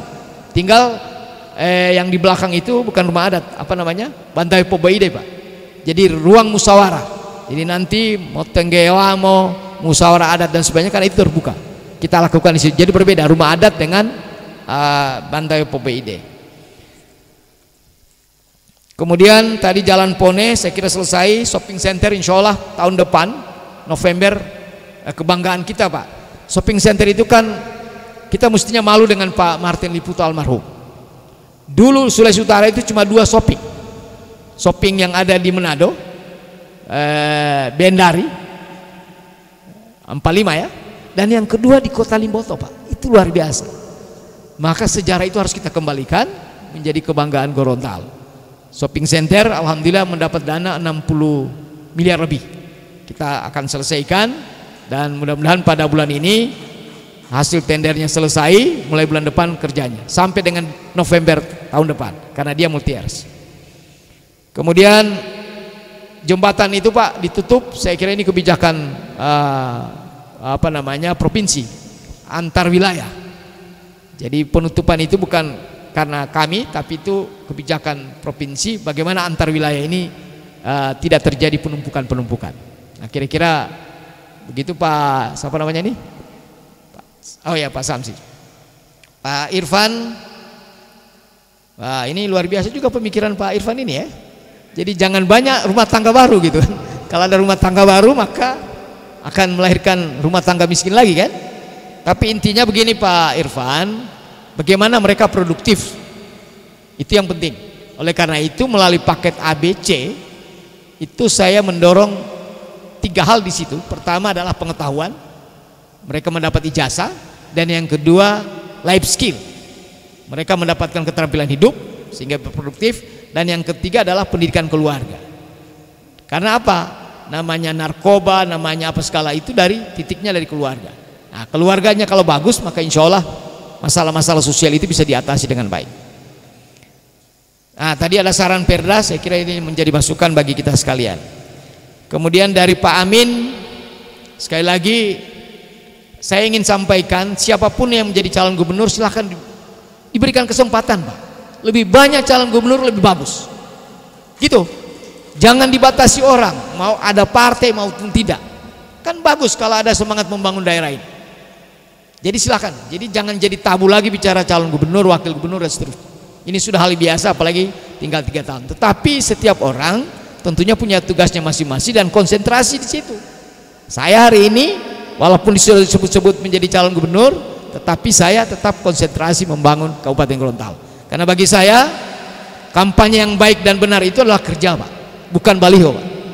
Kalau kerjanya bagus insya Allah dipilih rakyat. Karena itu adalah legacy, itu adalah kenangan yang diberikan kepada masyarakat. Kemudian yang berikut upaya investasi yang kami lakukan. Satu Pak, kelembagaan. Tadinya di Kabupaten Gorontalo tidak punya dinas penanaman modal, hanya masuk di Kabak Ekonomi kalau tidak salah dulu. Sekarang saya buat dinas penanaman modal dan PTSP. Itu satu. Yang kedua, menjadi kendala hari ini juga RT RW Pak. Sudah 7 tahun tidak direvisi, dan alhamdulillah sekarang sudah revisi, problemanya berada di nasional. Insya Allah pada tahun ini paling lambat awal tahun depan itu sudah selesai. Kemudian yang berikut, kita membangun kawasan industri. Baru-baru dari Menteri Investasi Provinsi Gorontalo itu mengusulkan di Garut, Pak. Ternyata berdasarkan analisis mereka dengan Skopindo, maka berada di Pulbala. Jadi sudah benar yang kami rancang. Bilato, jadi Lepato, Pulbala, Parungi dan Bilato. Nah, ini saya kira rancangan RTRW kita. Nah, nanti kita akan buat detail engineeringnya sehingga itu menjadi kawasan untuk industri. Dan sekarang, walaupun belum kita tetapkan itu, sekarang perkembangan di sana sudah luar biasa, Pak. Sudah kurang lebih ada 5 investor yang di sana. Salah satunya PT Popan, pakan ternak, Pak. Itu 1,2 triliun investasi yang dibuat di sana. Belum lagi Java itu, Java yang sebelah SMP itu berkembang. Berikut juga kita mendorong pelabuhan, Pak. Ini cara kita untuk mendorong investasi, Pak. Pelabuhan yang ada di Bilato. Kita berharap Anggrek itu sudah bagus bagian utara. Bagian selatan ini kita terbatas. Kota Gorontalo hari ini kan sudah terbatas, Pak. Perkembangannya sudah susah. 5 tahun, 10 tahun berikut sudah susah. Maka Bilato sekarang kita sudah siapkan, dia punya sampai dengan DED-nya. Bahkan lahannya 15 hektar sudah kita bebaskan, tinggal dananya. Nah, dananya ini kita usahakan sampai ke pusat, sehingga di bagian utara ada Anggrek, di bagian selatan ada Bilato. Nah, Bilato itu dekat dari kawasan industri kita, kurang lebih hanya 20 kilo, Pak. Sehingga dari Pohuate juga, dari Bualemo bisa ke situ, dan itu akan memwilayahi daerah selatan, Teluk Tumini. Dan kalau bicara Teluk Tumini, berarti ada beberapa daerah, termasuk juga pintu gerbangnya melalui Bitung sebagai pelabuhan tol laut dan pelabuhan internasional. Dia langsung Bitung kemudian ke daerah Teluk Tumini. Kalau di atas itu Manado, kemudian ke Anggrek dan seterusnya. Jadi gitu, Pak. Termasuk aturan-aturan kami percepat dan sebagainya. Memang menjadi problem kita RTRW itu sekarang. Nah, itu RTRW, dan insya Allah ini kita bisa tuntaskan. Kemudian yang berikut, memang benar PABD jangan mencekik rakyat. Nah, sekarang ini tidak adil. Ada orang-orang kaya sudah bangun rumah tidak ada IMB-nya, Pak. Nah, ini yang kita akan lakukan. Dan kita juga bergembira hari ini dengan jalan yang ada di GOR. Saya tegaskan, kalau ada orang mempersoalkan GOR, kami Kabupaten Gorontalo sangat setuju GOR itu. Kalaupun ada problem hukum, itu hukum. Tapi kami daerah Kabupaten Gorontalo terpanjang GOR-nya. Dengan adanya GOR itu wilayah berkembang, tanah naik, Pak. Maka NJP kita akan lakukan perubahan di situ. Itulah yang kami akan lakukan. Harga tanah begini di NJP masih begini dia. Nah, kita akan adakan penyesuaian tahun depan, termasuk juga dalam rangka PAD kita mendorong dinas pendapatan daerah. Nah, ini akan dikaji, termasuk juga dengan investasi yang ada. Itu yang kita keruk, Pak.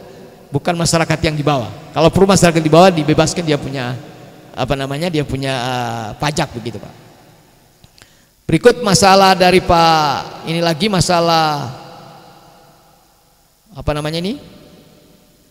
Nah, ini masalah Wabub sebelumnya, saya kira ya itu terjadi. Sebenarnya kita berharap tidak terjadi, Pak.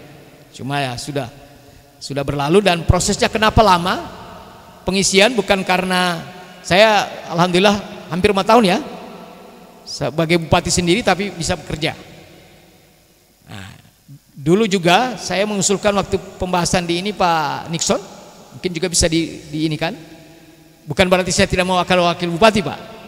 Cuma daerah ini kan lebih kecil. Dulu Pak Martin Liputo, Pak Imam Nur Iman misalnya, satu kabupaten Gorontalo ini cuma dia bupati. Kita sekarang sudah kecil-kecil, ada wakil bupati. Nah, untuk efisiensi mungkin ke depan ini, dan ini sudah terjadi juga di pembahasan di DPOD. Nah, mungkin ini dikurangi soal wakil bupatinya, kecuali daerah-daerah yang besar misalnya. Sehingga untuk efisiensi dan juga tidak terjadi hal-hal yang kita tidak inginkan. Kemudian yang berikut, proses pengisian itu terlambat bukan karena saya, Pak. Antar partai, ini beliau sendiri tahu. Antara Demokrat dengan P3, Demokrat sendiri tidak tahu siapa yang mau diusulkan dan seterusnya. Nah, tarik menarik, itulah terjadi kelambatan. Padahal kalau saya ditanya begitu banyak pekerjaan, saya berharap ada wakil bupati. Nah, soal periode kedua ini ya dengan Pak Hendra Hembeto, Saya kira tidak ada masalah beliau tidak hadir di sini, saya cek juga tadi Pak. Nah, beliau ada di Muscampa ini ya, musyawarah kecamatan. Kemudian yang berikut kewenangan utama adalah pengawasan, dan itu setiap rapat saya undang beliau, Bapak ke lapangan, baik itu COVID, bencana, termasuk proyek-proyek. Karena proyek-proyek itu kan banyak sekali sekarang Pak, baru PEN itu. Kalau ini kita tidak awasi di lapangan, wah, susah. Nah, beliau yang ada waktu ke lapangan, dan itulah bagian dari beliau lakukan. Kemudian yang berikut masalah Pemda dengan DPRD, ya bagi saya itu dinamika. Yang paling penting adalah menjalankan tupoksi masing-masing. Tadi Pak Ketua DPRD mengatakan budgeting dilakukan. Sekarang insya Allah tanggal 25 ya, selesai APBD 2022 untuk sebagai kado 2026 hari ulang tahun kabupaten. Masalah PEN juga, itu juga menjadi problem. Nah, ini kadangkala kacamata kita kadangkala berbeda. Di dalam aturan PEN itu Pak tidak perlu dibahas bersama, hanya dilaporkan. Dan itulah SK Menteri yang dibuat. Nah, itu kadangkala kacamatanya berbeda, dan itu butuh komunikasi, dan alhamdulillah sudah selesai. Kemudian masalah juga pengawasan, saya selalu menyampaikan kepada beliau kalau perlu turun langsung ke lapangan, bahkan hearing selalu ya, undang OPD yang terkait dan seterusnya, itu bagian dari pengawasan. Termasuk masalah membuat aturan. Kita bergembira Pak, DPRD ini dalam kondisi kita susah hari ini, tapi produktivitas mereka luar biasa. Tepuk tangan untuk DPRD ya. Kenapa? Karena perda-perda banyak lahir Pak. Kadangkala satu hari itu sampai 2-3 perda yang saya ketuk bersama Pak. Ini kan luar biasa. Dalam posisi yang sulit, dan mungkin gara-gara COVID kurang bisa keluar daerah, maka banyak pekerjaan juga di dalam daerah Pak Ketua ya. Nah, ini saya kira yang sampaikan. Intinya kalaupun ada dinamika dan itu tidak terlanjur meluas, dan alhamdulillah Kabupaten Gorontalo hari ini dalam rangka ulang tahun Kabupaten Gorontalo begitu baik, kondusif, termasuk juga pimpinan OPD.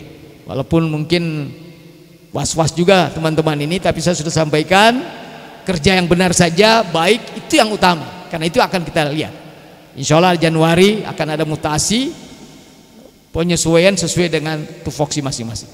Kira-kira itu saja, dan terakhir saya berharap ada festival Kabupaten Lestari ini tanggal 23. Kita ada pameran Lestari, dialog, bahkan kami mengundang bupati-bupati ini, ada kurang lebih sudah 10 bupati yang siap hadir.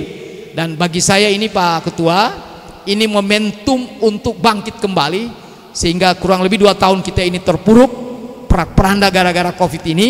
Mudah-mudahan dengan begitu semangat kita membangun daerah ke depan, apalagi akhir tahun dan awal tahun, walaupun tadi dikatakan anggaran kita turun kurang lebih 100 miliar ya Pak ini ya, secara total. Tapi saya sampaikan itu bukan karena PEN ya, itu karena seluruh daerah begitu Pak. Saya sudah tanya di Menteri Bappenas, karena adanya APBN turun, karena pajakan turun Pak, maka itu berpengaruh di seluruh Indonesia, bukan hanya Kabupaten Gorontalo, semuanya turun APBD-nya. Kira-kira itu saja sampaikan. Terima kasih Pak Ishak, Iputo dan kawan-kawan, Pak Nixon semua yang telah memberikan saran kritikan, Pak Aludin. Nanti kita ketemu khusus Pak Aludin ya. Nah, demikian, terima kasih Pak Ketua. Wassalamualaikum warahmatullahi wabarakatuh. Waalaikumsalam warahmatullahi wabarakatuh. Masih ada tambahan dari Pak Ketua? Iya. Baik, saya kira jawaban beliau lengkap, sempurna ya Pak Amin ya. Cuma memang satu saja yang saya ingin tanggapi, pertanyaan Pak Amin, bahwa terkesan bahwa kita tidak harmonis. Saya alhamdulillah dari periode awal, waktu juga Pak Amin masih bersama dengan kami, tidak ada kendala sedikit pun di DPRD.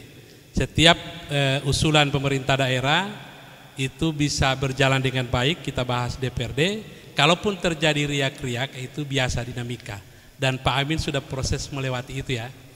Dan insya Allah sesuai dengan komitmen kami DPRD, kita target tanggal 25 ini berapa hari ke depan kita akan paripurnakan APBD Kabupaten Gorontalo tahun anggaran 2022. Walaupun memang kita turun. Satu yang saya ingin tegaskan, memang kalau pemaparan Pak Bupati dari awal, memang kalau bicara penurunan angka kemiskinan ya merangkas perlahan. Pertumbuhan ekonomi juga demikian. Satu yang mungkin mudah-mudahan ke depan bisa berubah dengan adanya DOB baru, Kabupaten Gorontalo penduduk kita kurang lebih 400.000 jiwa. Gorut itu kurang lebih 100. Bualemo demikian, Pohuwato juga demikian, di bawah 3 kali lipat kita besar. Tapi APBD kita hanya berterpaut setengah dari daerah-daerah yang lain. Sehingga kalau misalnya mau adil ya kita harus 3 kali lipat dari Gorut APBD kita. Harusnya kita 2 triliun lebih sampai 3 triliun APBD Kabupaten Gorontalo. Jadi kalau menginginkan penurunan angka kemiskinan cepat, maka APBD kita harus 3 kali lipat dari daerah-daerah yang tadi saya sudah sebutkan. Tapi mudah-mudahan dengan keterbatasan anggaran, dengan lahirnya OPD baru, yakni Badan Pendapatan, ini insya Allah akan mampu memaksimalkan pendapatan kita di daerah seperti langkah-langkah yang dilakukan oleh pemerintah daerah. Saya kira itu saja tambahan dari saya, dan lagi-lagi kalaupun terjadi riak Pak Amin, itu mampu kita redam bersama. Alhamdulillah bisa berjalan dan harmonisasi ini insya Allah akan berjalan terus. Kita mengawal pemerintahan Pak Nelson dan Hendra ini sampai berakhir periodenya. Terima kasih. Assalamualaikum warahmatullahi wabarakatuh. Waalaikumsalam warahmatullahi wabarakatuh. Sesuai janji dari Pak Bupati hanya sampai jam 10. Tapi ada masukan tadi kalau boleh ditambah setengah jam. Kalau Pak Bupati siap, kami buka kesempatan juga untuk penelpon yang sudah dari tadi berbunyi di samping saya. Bisa setengah jam Pak Bupati? Ya, baik. Saya berikan kesempatan dulu untuk penelpon di 0852 80 31 92 70. Sudah ada yang masuk? Kami persilakan. Halo? Sudah ada yang bergabung? Saya berikan kesempatan 1 atau 2 penelpon saja. Ya. Sudah ada? Ya, silakan 0852 80 31 9270. Oke? Ya, karena belum ada kita berikan kesempatan 2 saja di tempat ini. Kami persilakan 2 ya penanya. 2, saya batasi 2 ya. Mohon maaf.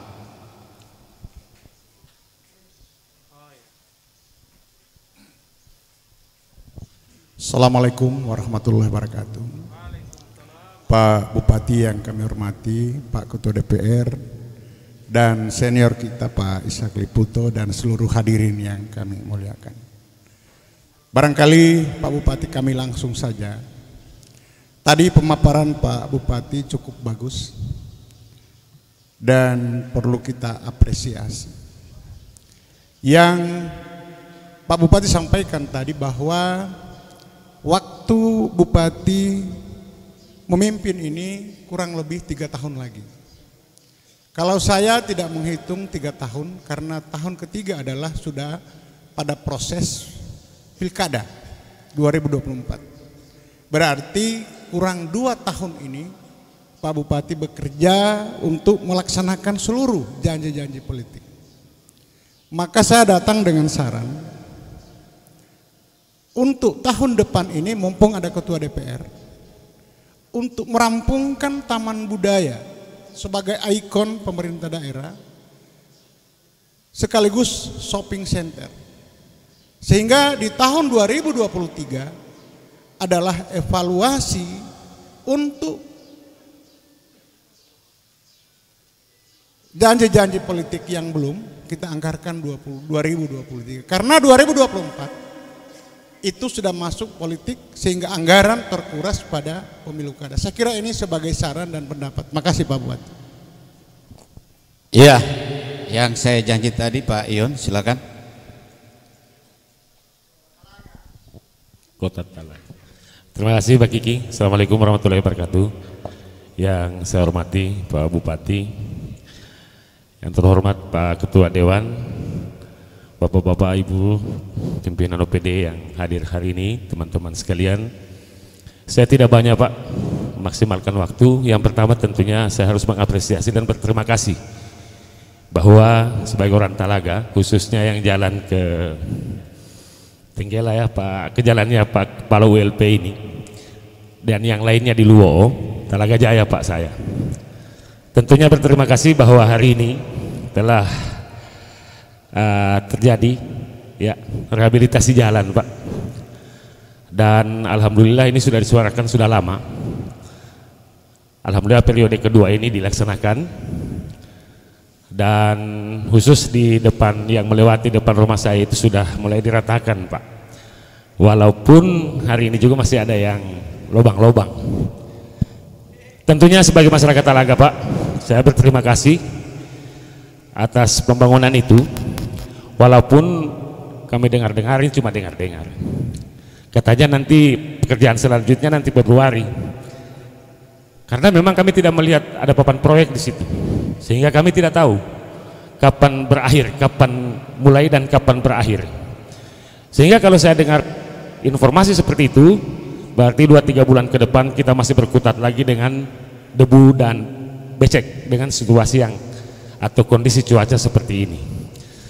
Sehingga bagi saya sekali lagi, kalau teman-teman tadi sudah menyampaikan saran, saya hanya hari ini berterima kasih dengan apa yang sudah dilakukan oleh Pak Bupati melalui proyek ini. Terakhir Pak, cuma satu saran, sesuai dengan aktivitas saya hari ini bersama teman-teman dari PMI dan UTD, ada Pak Isa Ketua, ada Pak Yusuf Puhi juga di sini sekretaris, dan alhamdulillah ada Pak Ketua Dewan juga, Pak Sam sebagai Ketua PMI Kabupaten, dan yang paling penting sama Pak Dr. Alaludin ya, yang beberapa waktu lalu dilantik jadi kepala rumah sakit. Persoalan ini Pak mungkin jadi perhatian Pak Al melalui Bupati pada kesempatan hari ini, karena aktivitas kami selalu melaksanakan donor, sehingga hari ini banyak masyarakat yang ketika membutuhkan darah itu menelpon kami. Yang jadi persoalan di Rumah Sakit Dunda, Pak, kadang-kadang darah yang dari UTD kota itu tidak dipakai di sana. Saya tidak habis mengerti, Pak, kenapa terjadi hal seperti ini. Masyarakat membutuhkan darah, di sana tidak tersedia, Pak Ketua. Mohon maaf, saya juga karena aktivitas saya 2 bulan sekali, Pak. Alhamdulillah Desember ini 10 tahun gempar beraktivitas di donor darah itu. Saya berapa kali menyurati ke UTD sana untuk bekerja sama Pak Sam, tapi alhamdulillah sampai hari ini tidak ada. Alasannya klasik juga, dia bilang pegawai di sana tidak tahu bergaul lah atau apa bagaimana, nggak enak lah dengan UTD kota. Sehingga ini perlu jadi perhatian, Pak. Jangan sampai hal-hal seperti ini bisa justru mengakibatkan fatal bagi pasien. Di sisi lain pasien membutuhkan darah, UTD Kabupaten Gorontalo tidak pernah melakukan darah, kita ajak untuk melakukan donor, kegiatan donor tidak pernah datang. Ketika kita mau membantu melalui UTD kota, kadang-kadang tidak digunakan di sana, tidak bisa. Jadi ini menurut saya perlu diperhatikan, dan mudah-mudahan ini juga untuk perbaikan kita ke depan. Jangan sampai hal-hal seperti ini hanya, saya tidak tahu apakah kekurangan senangan atau apa, hanya itu mengakibatkan nyawa manusia bisa fatal. Mungkin ini Pak, dalam kesempatan ini saya sampaikan. Terima kasih. Assalamualaikum warahmatullahi wabarakatuh. Ya, satu penelpon dari rumah, silakan. Sudah ada yang bergabung? Ya, halo. Halo. Halo, silakan. Dari mana siapa? Lonto utonu tatonu. Ya. Ada kesalahan teknis, silakan. Halo. Halo. Bila pocok kali. Ya. Halo. Waalaikumsalam warahmatullahi wabarakatuh. Dari siapa, di mana?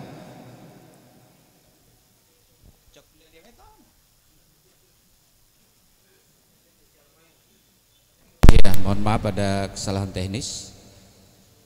Speaker saja. Halo. Ya, assalamualaikum. Waalaikumsalam. Ya, itu Mafi Makisi. Sebentar. Halo. Ya, halo. Ya, dengan siapa di mana? Ya, Pak. Halo, Assalamualaikum. Waalaikumsalam. Lonto lonta atau anu? Ya, halo. Iya, dengan siapa di mana? Halo. Ibu halo tahu. Ya, halo. Langsung ini live streaming, Anda punya suara terlambat. Oke. Ya. Halo. Iya, ada kesalahan teknis. Untuk itu saya berikan kesempatan saja kepada di Kota Gorontalo. Oke, terima kasih. Assalamualaikum warahmatullahi wabarakatuh. Pak Bupati yang saya hormati dan Ketua DPR juga yang saya hormati, serta rekan-rekan sesama aktivis ataupun Bapak Ibu OPD yang sempat hadir pada siang hari ini. Saya langsung masuk saja karena agak terlambat di dalam pemaparan Pak Bupati sama Ketua DPR. Karena ini menyinggung dana PEN khususnya untuk pembangunan Pak Bupati. Biasanya atau kekhawatiran kami ketika dana PEN itu bergulirkan bertahap. Di tahap pertama sudah turun, kemudian di tahap kedua dia ribut, kemungkinan besar dana tahap berikutnya itu akan ditahan. Sehingga itu untuk mengurangi riak-riak di masyarakat khususnya para kontraktor, saya memberikan masukan kepada Pak Bupati agar dapat menilai atau melihat menilai mereka-mereka yang ada di ULP. Kenapa saya mengatakan begitu? Karena sumber daripada keributan itu ada di situ, di bagian administrasinya. Contoh, saya berikan di wilayah Kota Gorontalo. Ada tiga peserta yang sudah terevaluasi, begitu tiba di PPK dikembalikan. Ini pertanda ULP-nya tidak profesional. Harusnya tidak ada yang dikembalikan.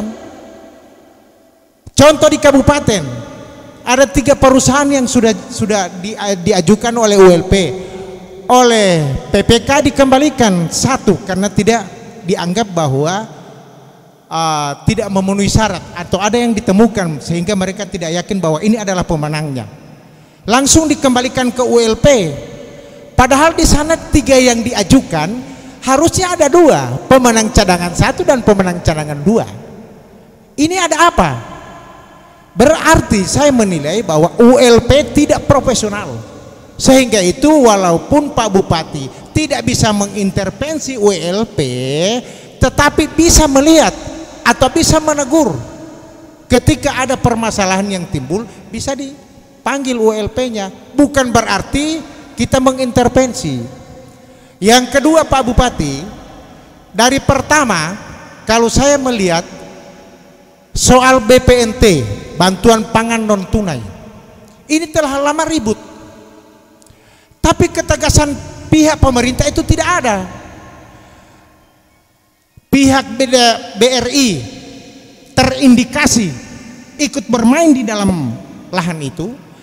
Sudah beberapa kali diajukan, Pak, kalau bisa BRI-nya digantikan. Bank Himbara itu kan ada 3, Pak. BRI, Bank Mandiri sama BNI. Dari dulu terinformasi kemarin Pak Samtease ke sana untuk bermohon mengganti Bank BRI. Kalau saya melihat Pak Bupati, ini BRI terlalu arogan, Pak. Padahal Bapak sebagai penguasa, kenapa pusing dengan BRI? Macam-macam BRI kita tarik pindahkan, kita punya gaji-gaji ke Bank Sulut. Kenapa takut, Pak? Tapi terkesan pemerintah takut. Dan sampai detik ini BPNT tetap penyalurnya ya Bank BRI. Padahal Bank BRI dari awal indikasinya kepala bank ikut bermain di dalam pengadaan itu. Itu yang telah menjadi masukan kami, dan beberapa kali kami rapat di kantor Bupati. Itu termasuk yang saya sampaikan ke Pak Bupati. Dan berikutnya Pak Bupati kan ada keinginan bahwa ditingkatkan pendapatan daripada petani beras. Tetapi di dalam aturan beras yang harus disebarkan ke masyarakat itu yang premium. Gorontalo tidak ada yang premium. Nah, sehingga itu butuh perda yang harus dikeluarkan atau perbub yang dikeluarkan oleh Pak Bupati, sehingga distributor ini ada pegangan. Karena di dalam aturan itu harus premium, tidak bisa lain dari premium. Sehingga itu butuh ketegasan. Kami berharap Pak Bupati walaupun fisiknya kecil tapi perlu ketegasan. Ini yang perlu di dalam proses kepemimpinan, Pak. Tegas, kalau tidak bisa siapapun dia. Terima kasih. Assalamualaikum warahmatullahi wabarakatuh. Waalaikumsalam dan para mitra, mohon maaf untuk penelpon karena ada kesalahan teknis, kami tidak bisa menerima Anda dan waktu tinggal sedikit. Untuk itu disilakan Pak Bupati untuk bisa menjawab semua, berikan bahan banding kepada para penanya. Iya, makasih. Pertama dari Pak Ayuba Hidayah, janji politik. Jadi yang pertama kami selesaikan tahun ini RPJMD dan itu kolaborasi semua pihak. Kemudian tadi juga saran saya kira bagus. Pertama shopping center, alhamdulillah sudah ada anggarannya, kurang lebih 3 tahun ini kita berjuang. Kemudian taman budaya, memang taman budaya tahun ini ada, tahun depan juga kita akan berikan juga itu dituntaskan. Kemudian yang ketiga banjir. Nah, ini banjir tadi disampaikan oleh Pak Ketua, itu semua setelah banjir ini Pak kami evaluasi, datanya jelas berapa jumlah yang rusak, rumah, bantuan-bantuan sudah mengalir terus, tapi ada jangka pendek, jangka menengah, jangka panjang. Nah, jangka menengah ini adalah memulihkan rumah-rumah mereka, saluran air, kemudian juga jembatan yang seperti yang viral waktu yang lalu. Nah, jangka panjang adalah tanaman-tanaman di daerah hulu yang seperti disampaikan tadi oleh Pak Ketua. Dan itu saya sudah wajibkan Pak Dinas Lingkungan Hidup dan Pertanian. Selalu saya sampaikan pertanian ini yang merusak lingkungan karena jagung-jagung yang ada di daerah atas. Itu terima kasih Pak Ayuba atas masukannya. Kemudian dari Pak Yon Sondak, memang benar tahun ini PEN itu kebanyakan jalan termasuk shopping. Kemudian pasar-pasar kita benahi. Berikut juga lapangan Pentade Resort itu kita benahi dari dana 492 miliar. Termasuk juga sirkuit, Pak. Sirkuit itu karena banyak sekali anak-anak kita di sana. Alhamdulillah sekarang Pak Ludin ya tidak ada lagi di jalan-jalan, sekarang mereka sudah di sirkuit dan itu bisa memulihkan ekonomi kita. Untuk jalan itu terutama jalan-jalan yang besar dan jalan-jalan diagonal, Pak. Jadi memang dari Bulila sampai ke Petanga, kemudian dari Bulila ke Hutadaa itu kita perlebar, termasuk juga jalan yang di belakang dari Polda karena itu jadi jalan lintas bagian selatan dari Kabupaten Gorontalo. Cuma memang dia multi years, Pak. Nah, tadi Pak Kadis PU tolong sekali lagi papan proyek dimasukkan, bahkan saya sudah minta dibuat ini, Pak, dibuat spanduk bahwa proyek ini dibangun melalui PEN dan diawasi oleh APH. Kami kerjasama dengan APH itu masalah PEN 492 miliar. Jadi kejaksaan maupun kepolisian. Kemudian dari PMI ini benar ini. Sekali lagi Pak Bapak sekalian, saya selalu menekankan jangan kita buat raja-raja kecil di sini. Saya Bupati terus berkoordinasi dengan gubernur karena kita ini dalam satu provinsi. Saya selalu marah sama anggota OPD kalau tidak berkoordinasi dengan provinsi, apalagi bicara tentang kebutuhan masyarakat. Nah, ini Pak Kadis Kesehatan maupun Direktur Rumah Sakit tadi terungkap, mohon dievaluasi lagi soal UTD ya, donor darah, termasuk juga dengan PMI Kabupaten, karena ini sama-sama kita melayani masyarakat semuanya. Itu ya dari Pak Sondak. Kemudian dari Pak Sindu, dana PEN ini memang benar Pak, ketat dia. Waktu kami belum cair nomor yang kedua itu karena pertama dulu diselesaikan dengan baik. Nah, kemudian yang kedua alhamdulillah sudah cair 136 miliar ya, itu sudah ada. Dan problemanya para kontraktor, Pak, karena untuk mencairkan kan harus ada persyaratannya. Nah, sehingga kami mendorong kontraktor ini uang sudah ada, tinggal dicairkan. Nah, kami melalui Pak Wabub, melalui Pak Asisten 2 saya tugaskan soal itu dan Ibu Sekda soal keuangannya, administrasinya. Mereka berada di lapangan diselesaikan administrasinya melalui Ibu Sekda. Kemudian masalah tender-tender ini pada saat terjadi ULP dengan PPK, kadang-kadang saya undang dua-dua, Pak. Di mana masalahnya? Saya bedah. Oh, ini harus diulangi. Karena setelah dibedah tidak cocok. Atau yang kedua, nomor 2 dilihat lagi, nomor 3 dan seterusnya. Jadi saya turun tangan itu kalau ada masalah. Nah, tadi apa saran Bapak tidak profesional, saya kira ini menjadi masukan bagi kami untuk ULP. Kemudian bantuan pangan tunai ini memang Kabupaten Gorontalo Pak yang terbesar karena jumlah penduduk yang terbanyak. Kurang lebih 10 miliar setiap bulan itu uang kita. Nah, khusus untuk dinas sosial memang dari awal saya lihat ada problem sehingga baru-baru saya punishment kepala dinas sosialnya, saya ganti dan sekarang sudah mulai ada perubahan-perubahan untuk yang baik. Pertama data, yang kedua kelembagaan PKH dan seterusnya sampai ke bawah, yang ketiga masalah BRI. BRI ini memang menjadi penyalur, Pak. Kalau gaji kami bukan di BRI, gaji kami di Bank Sulutgo sekarang semuanya berada di Bank Sulutgo. Cuma untuk menggantikan ini yang melakukan adalah pusat, bukan kami, Pak. Kami hanya bisa mengusulkan. Tapi kalau ada perbaikan-perbaikan ya kita akan ikuti dengan baik. Dan itu yang kami dorong perbaikan itu melalui kepala BRI yang baru. Itu kan prosesnya sebelumnya kepala BRI yang lama. Kemudian yang berikut masalah beras, saya sudah tegaskan melalui Tikor bahwa penggunaan bahan-bahan itu kalau dapat mengambil dari daerah, jangan di luar daerah, agar supaya para petani kita juga berkembang. Bayangkan 10 miliar uang yang beredar di Kabupaten Gorontalo. Jadi menaikkan pendapatan bagi para petani. Nah, soal beras itu ada 2 cara kita, Pak. Pertama, medium itu bisa, Pak. Jadi bukan premium, medium juga bisa, tetapi dengan catatan jumlahnya mungkin 10 kilo menjadi 12 kilo. Kan begitu? Itu satu. Kemudian yang kedua, boleh saja tetap 10 kilo, yang sisanya dialihkan ke makanan yang lain. Katakanlah vitamin dan seterusnya. Termasuk juga sayur-sayuran dan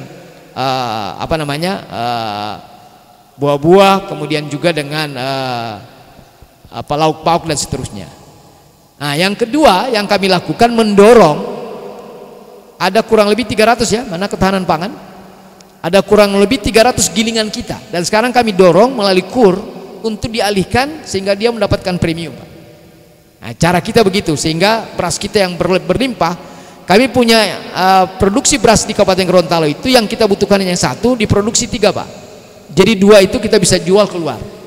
Jadi surplus kita punya beras kita, apalagi jagung. Jagung kurang lebih sekarang 600.000 ton setiap tahun. Saya kira itu yang saya sampaikan. Terakhir tadi yang beliau sampaikan ketegasan, saya kira ini masukan, tetapi intinya memang menjadi pemimpin itu 3B. 1 harus baik. Yang kedua harus benar, artinya dia bolo usilita lalu ngamilat, dan yang ketiga berani. Nah, tadi yang disampaikan tadi, saya salut juga seperti Pak Adam Dambe, itu berani dia. Nah, itu pemimpin. Saya kira itu saja yang sampaikan. Demikian Pak Ketua, cukup ya. Nah, karena sudah selesai ini, sekali lagi saya menyampaikan terima kasih kepada Ishak, kepada teman-teman sekalian LSM, pimpinan OPD yang hadir, para pendengar di rumah, Dirgahayu Kabupaten Gorontalo 348, dan mohon dukungan Festival Kabupaten Lestari, dukungan Bapak Ibu sekalian masih 3 tahun ke depan. Mudah-mudahan harapan seluruh masyarakat bisa kita selesaikan dengan baik. Tanpa partisipasi masyarakat, tanpa kritikan, kadangkala kami berjalan padahal mungkin salah. Nah, silakan beri masukan kepada kami, baik secara langsung, tertulis juga bisa Pak Nixon. Ini Pak Nixon, saya tahu benar beliau terlibat di UNDP dan sebagainya waktu lalu, analis-analisnya bagus, termasuk juga Pak Ludin yang langsung di lapangan. Silahkan berikan masukan kepada kami pemerintah daerah. Demikian, mohon maaf. Wassalamualaikum warahmatullahi wabarakatuh. Waalaikumsalam warahmatullahi wabarakatuh. Berikan aplaus dulu, tepuk tangan dulu semua. Dialog publik dalam rangka memperingati Hari Ulang Tahun Kabupaten Gorontalo ke-348. Hari ini usai sudah dialog publiknya, insyaallah semua para mitra tahidungo herade polema. Walaupun tidak puas kan hilang memasuk, hilang memberikan masukan pertanyaan, tapi belum terselesai, dan Pak Bupati memberikan kesempatan ya, baik ke DPR maupun ke pemerintah daerah untuk berikan masukan-masukan. Demikian saya sendiri, Mbak Kiki, abang Bupati bingkurang singkoko atetela ilunggo pilan nulal toto mengucapkan terima kasih banyak pada seluruh para mitra dan station manager kita Bambang Kredit Arsat, kru Radio Palembang sementara bertugas Mr. Pepin Plan, Ibu Mbak Selvi, Mbak Aan, dan juga Mr. Wagas. Sekian, wabillahi taufiq wal hidayah. Wassalamualaikum warahmatullahi wabarakatuh. Kembali ke studio.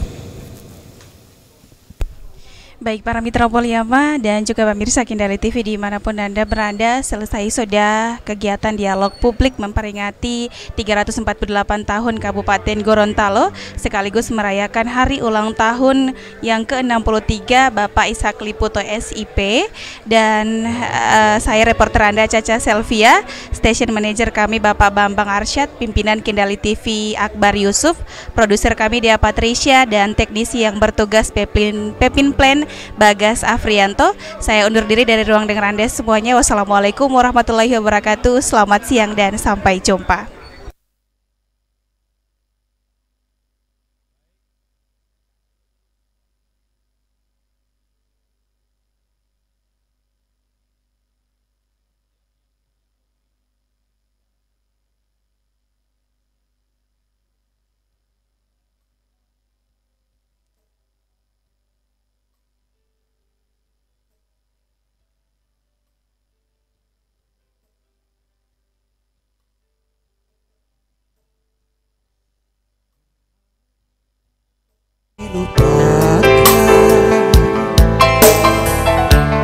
Terlalu